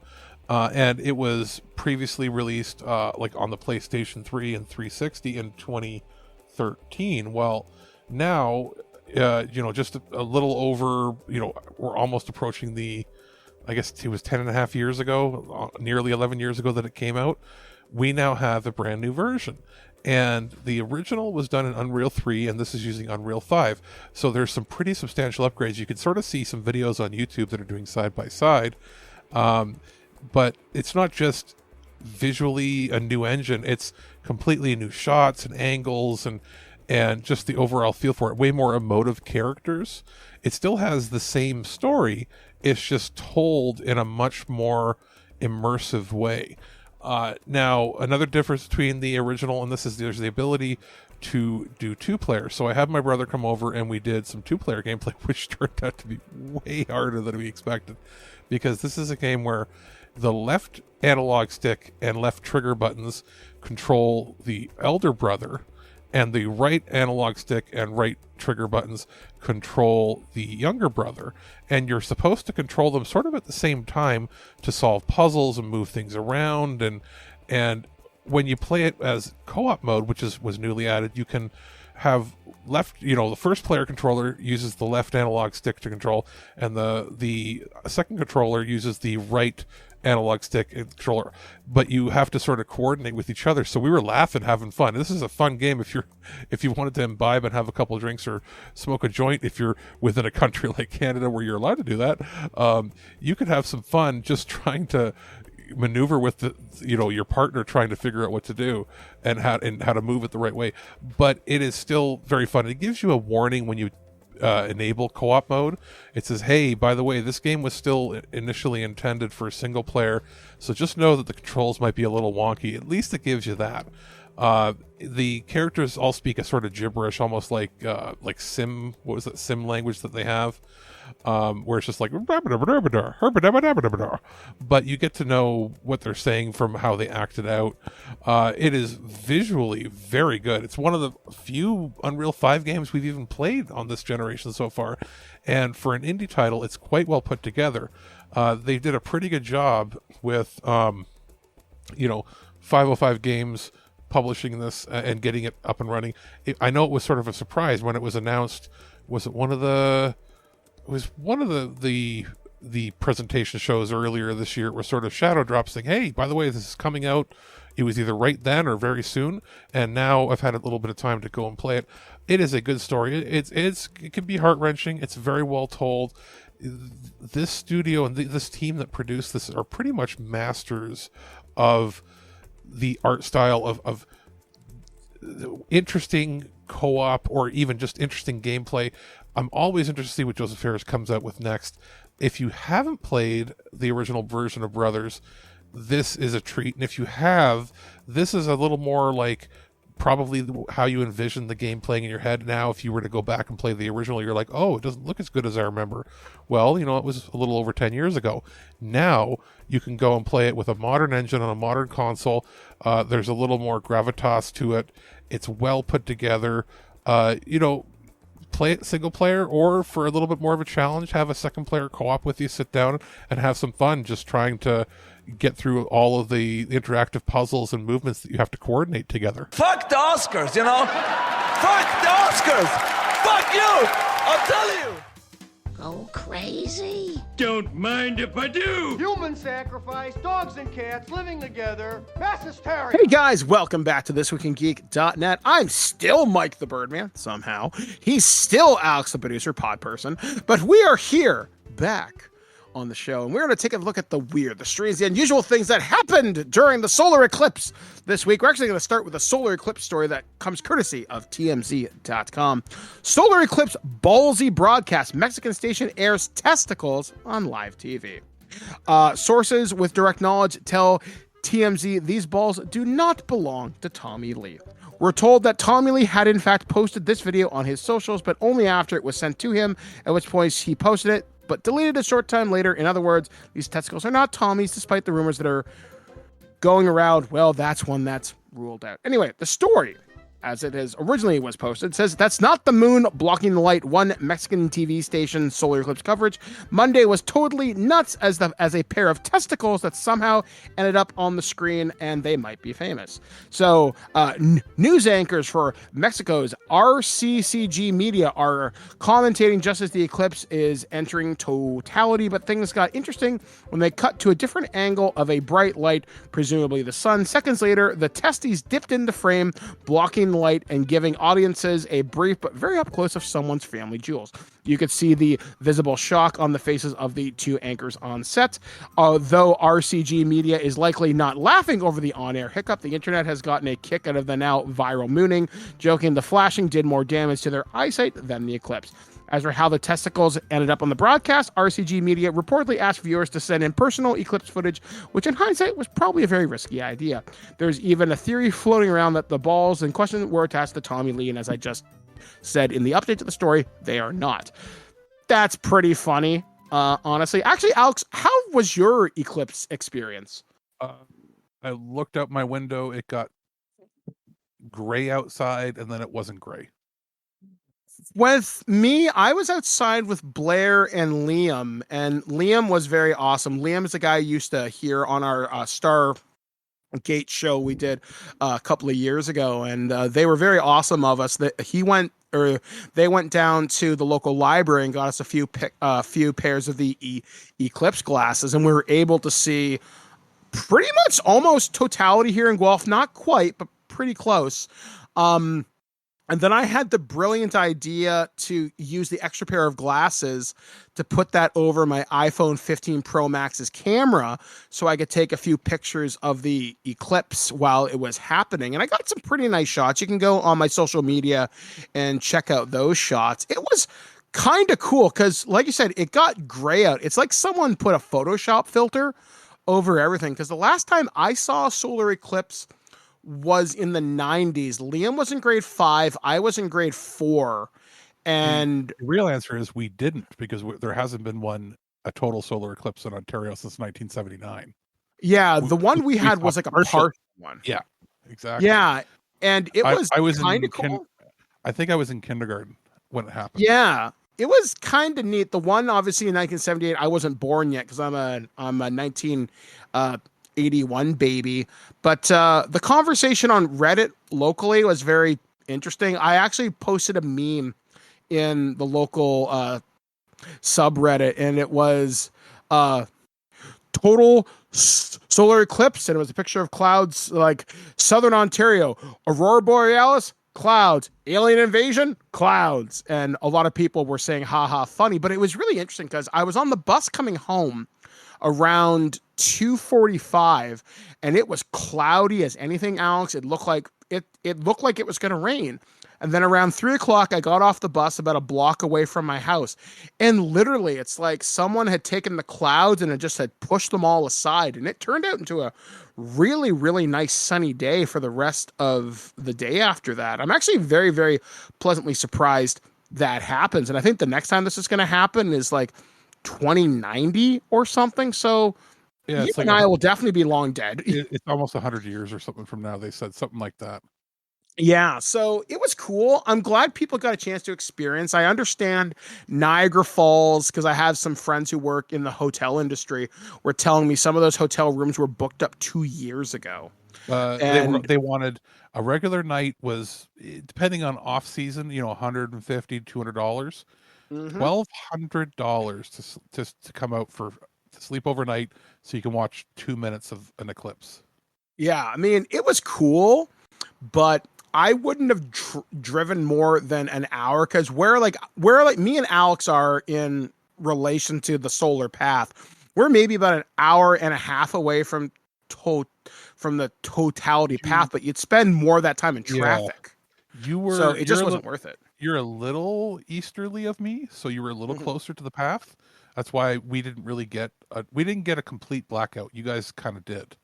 Yeah, it was cool. And I know that there's a city in Mexico that was like perfectly within the path, as was it San Antonio was like directly in it?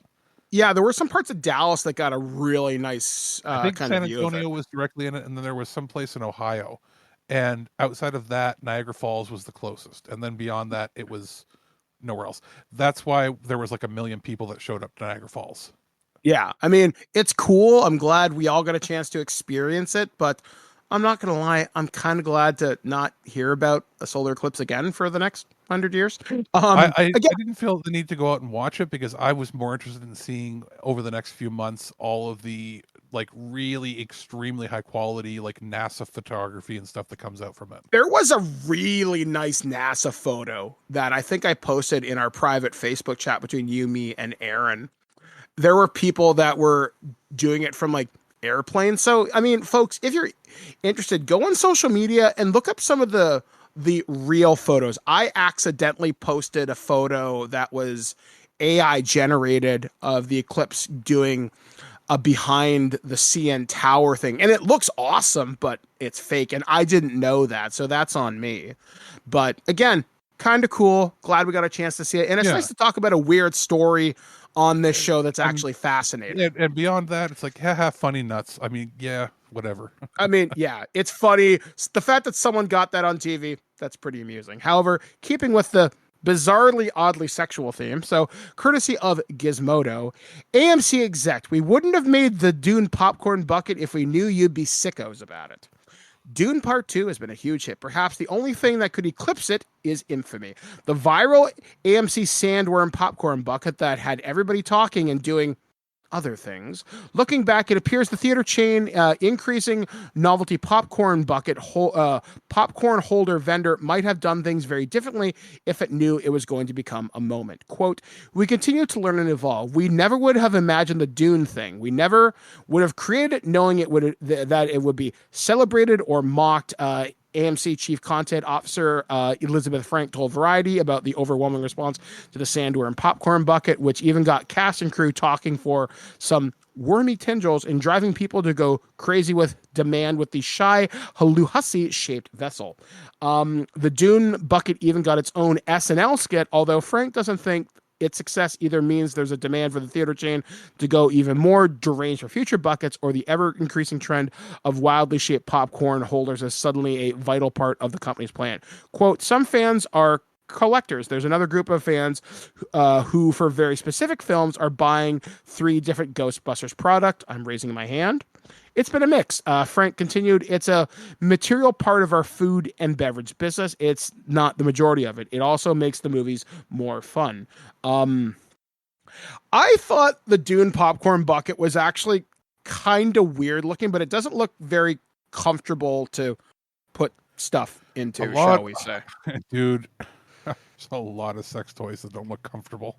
Yeah, this one, I mean, there's no way to say it. It looks like a fleshlight, and it looks like a fleshlight, but without the silicone rubber. Yeah, I mean, it looks like a sandworm, like Shai Halud's tendrils, but it just doesn't look like it'd be a very good popcorn bucket. Now, speaking of popcorn buckets, somebody referred to it saying that this is the weirdest Chinese finger trap I've ever used. Oh God. I mean, again, and I've heard people on eBay going to pretty insane lengths to buy this thing. I wouldn't spend more than $30 on something like this. I mean, again, cool, I guess, but for popcorn buckets, you, Alex, were there to see me buy the Ghostbusters one. I bought the car and I bought the Slimer. That's part of the movie were the buckets themselves, because the movie itself doesn't hold up. Yeah, I mean, and Ken did me a real solid. He got me the AMC exclusive Ghost Trap, and he was able to ship that from his home state of New Jersey intact because we never got that in Canada. I am technically missing one of the Ghostbusters popcorn buckets. I don't have the Slimer one where he's holding the popcorn holder, but I'm not going out of my way because I hear they sold remarkably quickly.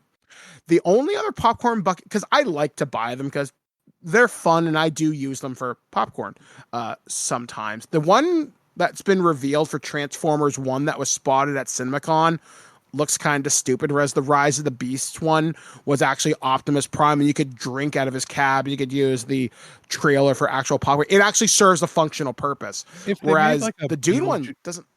Like if they made a Beetlejuice one where it's a cartoon gravestone head of his. Yeah, like, that'd be good. Like if it was the cartoon head, but like the Slimer where it's just a mouth open. Yeah, that would be kind of scary, but also fun. There was kind of a cool one. It was another AMC exclusive. It was for Black Panther Wakanda Forever, and it was like holographic and like it lit up. There was a cool one for Into the Spider-Verse that looked like Miles Morales' head. There's been a couple of really nice ones. I would think even for Barbie had like a Corvette one that looked kind of cool, but it's kind of hit and miss with these popcorn buckets because I know they did one for the Mean Girls musical, for example, and the movie's fine, but I don't see why you'd spend a marketing budget to make a popcorn bucket for a movie that'll just make its budget back, maybe. And yet Dune 2, okay, cool. The Sandworm makes sense. I don't know what else you could have done. Maybe like something for the stilt suit, maybe, but again, it makes sense, but when it came out and it looked like that, I remember you and I having a conversation thinking, that looks like a fleshlight, and we know people are going to buy it. I was like, oh. Yeah, it was a matter of just like, oh dear. So one of our last stories this week, we're going to bring up this one. I have almost personal stories connected to stuff like this because I used to work in a game center and I hang out at a comic book shop now. And thankfully, it's not like this. So thank you to the Guelph community for not being this. But a woman leaves a Yu-Gi-Oh event because it smelled horrible. A woman went viral on social media after claiming she left a Yu-Gi-Oh card tournament game event due to how terrible many of the players smelled. On April 6th, a person on X, formerly Twitter, said they were at a local Yu-Gi-Oh trading card tournament at a hobby shop in Japan. The poster claimed they ran into a woman who was competing in the tournament, but she left halfway through, and the original poster blamed it on other players being too aggressive and unwelcoming to new players. That's a big thing in the collectible card game scene. Shortly after the post spread around the web, however, a woman on Twitter responded claiming to be the duelist who left early. And she explained it wasn't due to poor player behavior or losing quickly. Instead, she blamed the terrible odor from other players inside the card shop. As spotted by comicbook.com on Saturday, the woman quote tweeted the original story and claimed she was the one who left early. According to a Twitter translation, she left halfway through the tournament because she, quote, couldn't stand the smell and added, it's not like I lost or was sad. When another user replied her story was funny, she responded and said it smelled so bad it was not a laughing matter. Another user replied to her viral tweet, posting that the horrible odor was likely the reason the number of female duelists in Yu-Gi-Oh! Wasn't increasing. In response, the woman clarified there were some stinky female duelists, but she claimed the smelly men at the card game event are often in a class of their own. And then it just kind of goes into it. Is it too much for me to say that you can interchange that with creepy incel people that decide that there's no need to shower ever? Well, it's not so much the incel people. In my experience, I used to work at a game shop, which is now defunct in Hamilton, Ontario, and it was called Pones. And I remember crystal clear, and I will say fight me on this. We used to have a can of Axe body spray that was right by the front Warriors desk, which is where people would come in, they'd check in, they'd pay their money, whatever. And the rule was if you were competing in a tournament or if you were staying for an extended period of time, we ask that you shower, or if you're not going to, please use the provided body spray. And I used to work a number of Super Smash Brothers tournaments because they'd always be on Saturday. And when I wasn't working on the show or when Blair wasn't coming down for that weekend, it's a good way to make an extra, a shift worth of kind of money, right?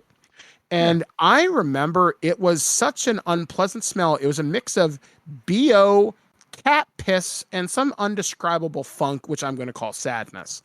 And a lot of gamers, and I'm painting people with a broad stroke here, so I do greatly apologize to that. But ultimately, if you're going to be in a social space, dress cleanly, like have clean clothes, have a shower in the morning or the night beforehand, and just do basic personal hygiene. It's not that hard. You know what it is? A lot of these people don't shower regularly more than once a week, if that. Yeah. Or I'm going to wear my tournament clothes, which I never clean. Yeah, I mean, maybe if you've won 30 in a row and have racked up thousands of dollars in wins, yeah, maybe, sure. Maybe that's a thing. I know, people who play professional sports don't change their jock strap or their straw or their socks or whatever during a particular run, but it's different when you're in a tiny enclosed space for a card game that can take an upwards of an hour to play. It's not fun. You know what it is? And this is without painting too broad a stroke. It's people that, people, when you go to somebody's house, you're like, your house smells musty. And they're like, it does? Or your house smells like cigarettes. Like, it does? You're scent blind to it. Yes. And that's what scares me more. If you've become scent blind to your own extreme BO, that means that this is the only socializing you do. Because anybody, like, and if people say, oh, it's rude to tell them, it's like, no. So if you're that stinky, to that level, you need to be told. And if you're embarrassed by it, that should wake you up. And it shouldn't make you lash out and be like, that was rude. It should make you embarrassed and go clean yourself. Now, when I was growing up, my grandparents, my grandmother used to smoke a lot. And people would come over to my place and say, Mike, your house smells like cigarettes. I was scent blind to it because I didn't know any better. But as I moved out on my own, thinking, oh, I know that smell. I don't like this smell anymore. And I realized how much of my stuff became smoke damaged because I lived in that house for most of my childhood. But again, it's basic common courtesy, especially if you're going to a tournament. And it's funny. We always joke about Comic Con smelling and video game tournaments. It's just become the passive joke that we all make, thinking, oh, great, con funk. You know what would stop it real quick? And anybody that wants to complain about it too fucking bad, you have it. When you purchase your tickets and everything, you have it. Tickets are non-refundable if you're turned away for your own hygiene, personal hygiene. Yeah, and I remember. And if it's an empty building, it's an empty fucking building. Oh, but I spent $20. Doesn't matter. You read the fine. You read the print. You must arrive. And it doesn't mean come, covered in Axe or Febreze. What you say is you put in there when you go to a government building, like you and I are on disability. When we go to a government building, if we have to meet with our worker, what does the building say? This is a scentless no scent building. free. Yep. So scentless doesn't mean no sense. Period. What it means is no strong scent. So if you have even Irish Spring as a soap, that's probably the strongest scent they would allow. The idea is if you smell like fresh linen, that's fine. You're fine. But no strong odors of any type. So that means, what does that mean? That means no, you don't eat a whole bunch of garlic while you're there. No, you don't and if you don't microwave a tuna sandwich. And if you're arguing back and forth about that, then you've already lost the argument. And then if you try to use the excuse of, and I've seen this, and it's unfortunate that they'll try to use it as a crutch. They'll say, well, some of the people that attend are neurodivergent. That doesn't mean anything when it comes to cleanliness. Yeah, you just have to be respectful of other people's personal spaces. I'll tell this one story, and then we're probably going to close out kind of weird news, because believe me, it's a whopper of one. Is it the weirdo? Yeah, so I went to a convention. This would have been about... I saw sitting cross-legged next to a bathroom, after which going into the bathroom found out people were doing heroin in there. Yeah, good times. So I went to a convention in the States about 12 years ago, give or take. I'm with a couple of my friends, one of which is a girl, and we're having a fantastic con time, right? So this one guy, I'm like, hey, why don't we meet up with you? We'll meet you by the concert hall. Go grab a shower. We'll catch you in like half an hour, whatever, right? And the guy says, "Oh no, I'm not going to take a shower for the next few days. I bought this bottle of Febreze." And I remember looking at my friend, let's call her Carrie. I looked at Carrie. I'm like, "Is he serious right now?" And I'm like, "Really, dude?" He's like, "Oh yeah. Don't worry, it'll be fine." Now, previous to this conversation, this was on the Friday. We had stayed over at another friend's house. Let's call him Jamie. So we stayed at Jamie's house, who was in Baltimore, and we had to drive to Maryland. This was at MagFest. So we're at Jamie's house, and this person, let's call him Barry. So Barry had slept on this air mattress, and my friend Jamie calls me the following day, goes, "Mike, we got to talk." And I'm thinking, okay, what have I done wrong? And he's like, "Okay, first off, you did nothing wrong. It's fine. But I had to throw out the air mattress that your friend slept on." And I'm thinking, okay, I'm sorry. I didn't know something that happened. And he said, "No, your friend smells so bad, I can't get the smell out." And I'm thinking, oh dear God, I am so embarrassed. Barry, I'm so sorry. So we go to MagFest, and this person hits me with this Febreze comment. And it was the most offensively biological smell I have had the displeasure of smelling. And I'm not going to, like, the person was, as a person, they were fine. Their personal hygiene, questionable, but there was no reason why they couldn't have taken a shower. Now, they were a bigger person like me, but when I'm at a con, I shower at least twice a day. Once in the morning to get fresh, and once at the end of the day to hose off the con funk. And I want to feel good before I go to sleep. Yeah, that's the same deal with me. Like, if you're even if you're not a big person, you'll want to do that just as a disinfectant. You don't know what germs you've gotten on you from those places. Yeah, and I remember, because me and my friend Carrie, we would take, like, she'd go in shower first, I'd go in and shower after her. We were comfortable around each other. I'm not going to look at you, you don't kind of look at me, and it was fine. And it was a respect thing. Like, we want to get out of the con, we want to have fun, but the rule was be respectful, be mindful, be hygienic. Because as a girl, she liked to look fine. She had a great time doing up her makeup and all that stuff. Great, cool. I want to do my hair. I wanted to make that fire red hair stand right out. I had my own kind of routine. You want to behave like an adult man. Yeah, exactly. I want to have a good time. Not a 5-year-old that goes, "I don't want to shower." Yeah, and it was just embarrassing. And I hope this person, because we're no longer friends, I hope this person has certainly taken the time to reflect upon their behavior and change for the better. I hope. This person sat down next to a bathroom door in a hotel, cross-legged, playing Pokemon. I don't think that they've grown up. Yeah, I mean, and again, at a con, it's a whole new world. And what's different out here in polite society, we'll say, is different than what's accepted on a con floor. But this person was on a whole new level. If I was running a con, and if you wanted to get, come at me, bro, that would be the rules. I would literally, and I would have to pay the security extra money. Your job is to sniff them as they walk and give a scent. If they don't pass the sniff test, they are gone, and you do not get a refund. Too bad. That's the rule. You can enter the building and get your badge once you've showered. You can enter into the different ballroom events if you've showered the next day. Like, this is a thing that you have to do.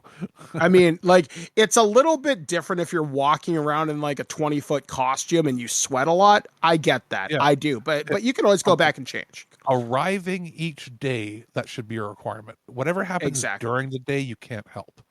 Exactly. But to enter the event premises each day, you should pass the smell test. Yeah, like, I mean, ultimately, I get where this woman's kind of coming from, and it does make for kind of a funny story. But ultimately, folks, as we close out this particular nerd news segment, if you're going to an event, be it a comic book thing, a card thing, or a convention, practice basic good personal hygiene. COVID, if anything, taught us that you can do that minimum, folks. It's not that big a deal. So we're going to take our final break here on ThisWeekInGeek.net. We're going to take a listen to a movie review that Alex had a chance to take a look at from our friends over at Sony Entertainment. We'll be back, guys, right after this, only on ThisWeekInGeek.net. All of your lives belong to Rome! Show me your identification. How can one man own another man? I have a plan. We came here to free all of the slaves. This guy. If Destiny won't come knocking, then I'll put a sword to Destiny's neck. You will carve your name in history for this. Well, damn, you put it like that. The Book of Clarence, rated PG-13, directed by James Samuel, exclusively in movie theaters. Alex here with just a quickie review of The Book of Clarence. This was sent over by our friends at Sony Pictures Home Entertainment, and this is a movie that I, to be honest, didn't even know existed until I was offered the opportunity to check it out. And I went, oh, wait, I did hear about this. And the reason for that is it was a fairly, I guess, medium budget picture at about $40 million. And in its theatrical run, didn't do so well. It took in like $6 million worldwide.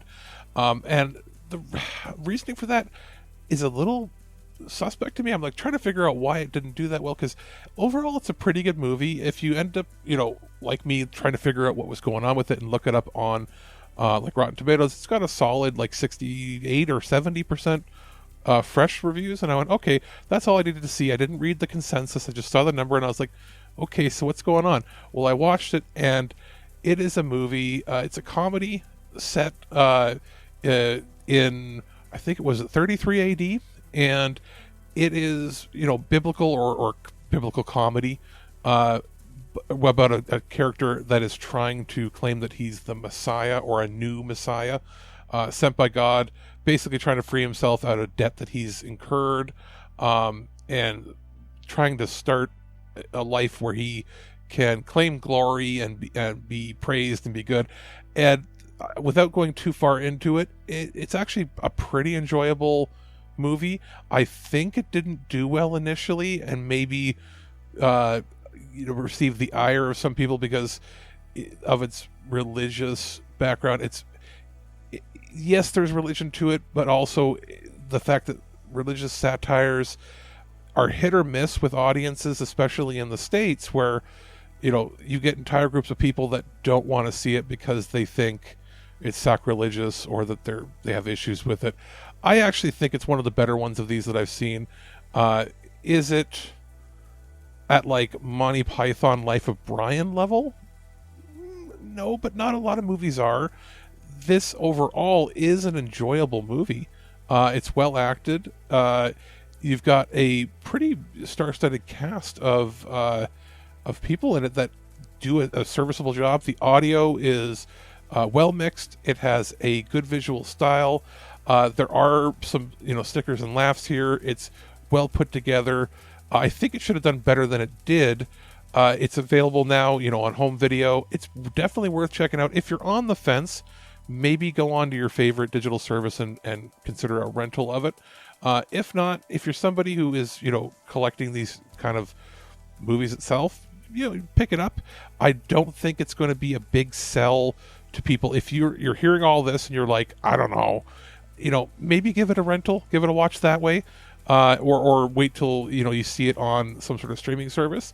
But if you're a fan of any of the people involved in the making of this, or you want to give yourself a chance and watch something that is a little different, takes a few risks when it comes to the fact that it's a biblical comedy drama, then I'd say you could do a lot worse than this, and I think you'll have a pretty good time. And welcome back to ThisWeekInGeek.net. Guys, thank you for joining us here on the show. It feels so nice to be back here in studio, talking with Alex, and having a pretty interesting conversation today. I mean, we've talked about personal hygiene, unusual popcorn buckets, but we've also kind of talked about some stuff we're excited about. I think we found the diamond in the rough with the Running Man remake. We'll have to kind of wait and see. Hopefully Alex will check out The Last Ronin when that comes to theaters. If not, the comic book is readily available. Hopefully Running Man is either going to be a 10 out of 10 or a 1. It's not going to be anything in between. Yeah, like you have literally got to hit this perfect shot. And I hope Edgar Wright does. You have my hopes. Don't break my dreams. So coming up on the site, me and Alex and Aaron, we are recording a bunch of loose cannons that'll come out during the summer. We're not going to tell you what, but there's been a lot of fun. We've been recording Future Imperfects and loose cannons for regular release. I'm working with David from Do You Even Movie. We just recorded, as of today, we recorded the Critters franchise, which was a really fun conversation. So hopefully the file that I recorded works, as we did have a bit of a tech issue with it. So I'm looking forward to doing that. Me and David were talking. If not, we'll put out what we can, and don't blame Alex. Yeah, exactly. He's going to try and fix it. We're going to hope here. Other than that, though, we're going to do the Trancers movies, which is kind of a weird thing. The reason I picked that, it's because of Facebook. And what I mean by that is there's a local convention happening in Detroit in a couple of weeks, and they get the weirdest guests. Guests you wouldn't necessarily expect to do a convention for 1 or 2 days. And the guest that's coming out to this one is Helen Hunt. You never see her do anything. She's largely retired from Hollywood, which is great. And Trancers is the first movie I've... Wasn't she at the Hamilton one randomly last year? I want to say she was something semi-local within the last couple of years. Yeah, like you don't see her do a lot of cons, but... It was either Hamilton or Windsor, like of two weird ones. Yeah, like I first saw Helen Hunt in Twister, like everybody did, but then she did Mad About You with Paul Reiser, but I rented Trancers when I was in high school because I think I was really sick, but I liked the cover because it was done by Full Moon Entertainment, which is Charles Band's company, which I used to work for 1,000 years ago. And I really fell in love with Tim Thomerson and the Jack Death character. And that's really what got me interested in B movies was Trancers. So I'm looking forward to sharing those type of memories with you and Dave and everybody in the future. For years, I thought she and Laura Dern were the same person. See, I can't recall many Laura Dern movies outside of Jurassic Park. See, that's what I thought that Helen Hunt was Jurassic Park lady when I was I could see that. Not when I got older, but like when Jurassic Park first came out, and then like Mad About You, I thought it was the same person. I could see that. And then me and Dave were talking about doing something with the Phantasm movies with the tall man Angus Scrimm. And then I know me, Alex, and Ken are supposed to do some stuff, but it's just locking me down on those days. The advantage of working with Dave is he's just so flexible. But I know him and Enrique got a lot of cool stuff. I know as of this recording, they're doing April Fool's Day, which is supposed to come out rather soon. You and Dave should do the two Screamers movies. Oh, man, I'd love to do that. I forgot there were 2 of those. Yeah, I knew there was the one. The second one came out like 10 years later or more, or almost 20 years later, I think. Shit, I had no clue. I'll find them for you. But yeah, like, Peter Weller is the first one. One of the bigger, in quotes, Canadian sci-fi horrors. Canadian? Holy shit, I had no idea. Yeah, first one's Canadian. Fuck yeah. Yeah, man, I'd love to talk about that. Yeah, so like it's really fun and it's kind of nice because to peek behind the curtain, me and Alex and Aaron are working on a set of really fun movies that are going to come out during the summer that Alex and Aaron themed. And it's been interesting watching movies from this particular time period because I'm learning why I fell in love with podcasting and why I love working with Aaron and Alex specifically. Because Alex, you bring this incredible eclectic knowledge to movies, and Aaron brings this enthusiasm for some really weird stuff. And it's been a really fun journey that we've had a chance to explore this particular director's body, quote unquote, of work. And it's been a lot of fun. I'm really looking forward to finishing out that series. And you'll hear that probably when we start taking our summer hiatus in late June, early July. And I know we've got more Earth versus Soups. I know you have your work cut out for you. Yeah, I've got to over the next couple of days. I've got to edit the next 3 or 4 weeks worth, so that they're ready to go on Thursdays. Depending, I might be doing a new or spiffing up the intro for episode 200. The plan is every week or two I'm going to probably edit, several episodes. So my goal is by the time we take our summer break to have every episode that he has in the backlog ready to go. so that it might take us out sometime into 2025 or 2026 with the amount of episodes, because we're on episode 196 right now, and I think I've got up to like 258. That's incredible. I appreciate how much of a machine he is. Because generally he and Darlene watch 1 or 2 movies a week and they send them to me. But on sometimes they'll send me a batch of, hey, we watched 3 this week. So for every 1 episode I put out, we've got 2 or 3 coming in. Yeah, it's incredible stuff. I know me and JT were talking about doing some stuff for Sunday Funnies. We're gonna wait till X-Men 97 finishes, which if you're not watching that on Disney Plus, I really recommend you do. This week's episode was a bit of a gut punch. Did not expect it. But I'm thoroughly enjoying it. Really looking forward to that. We'll probably do something for Star Wars on May the 4th, which is coming up in just a few weeks. I know there's Tales of the Empire. As of this recording, I'm planning on doing a botched roll talking about convention gaming, talking about my experiences at GriffCon, but also talking about the experiences I've had just dropping into random games at Con Bravo and MagFest and stuff like that, and why you should, if you're new to tabletop and you want to experience a one-shot 6-hour adventure and you're kind of curious to see how a game could run, they're a pretty good kind of test spirit where you don't have to find a game master. There's just an open table and you sign up, and why you should maybe give it a little bit of a whirl. So that's going to be our week. I am working on a pretty big review for a game right now. I don't want to say what it is, but that'll be out in probably about a week or 2.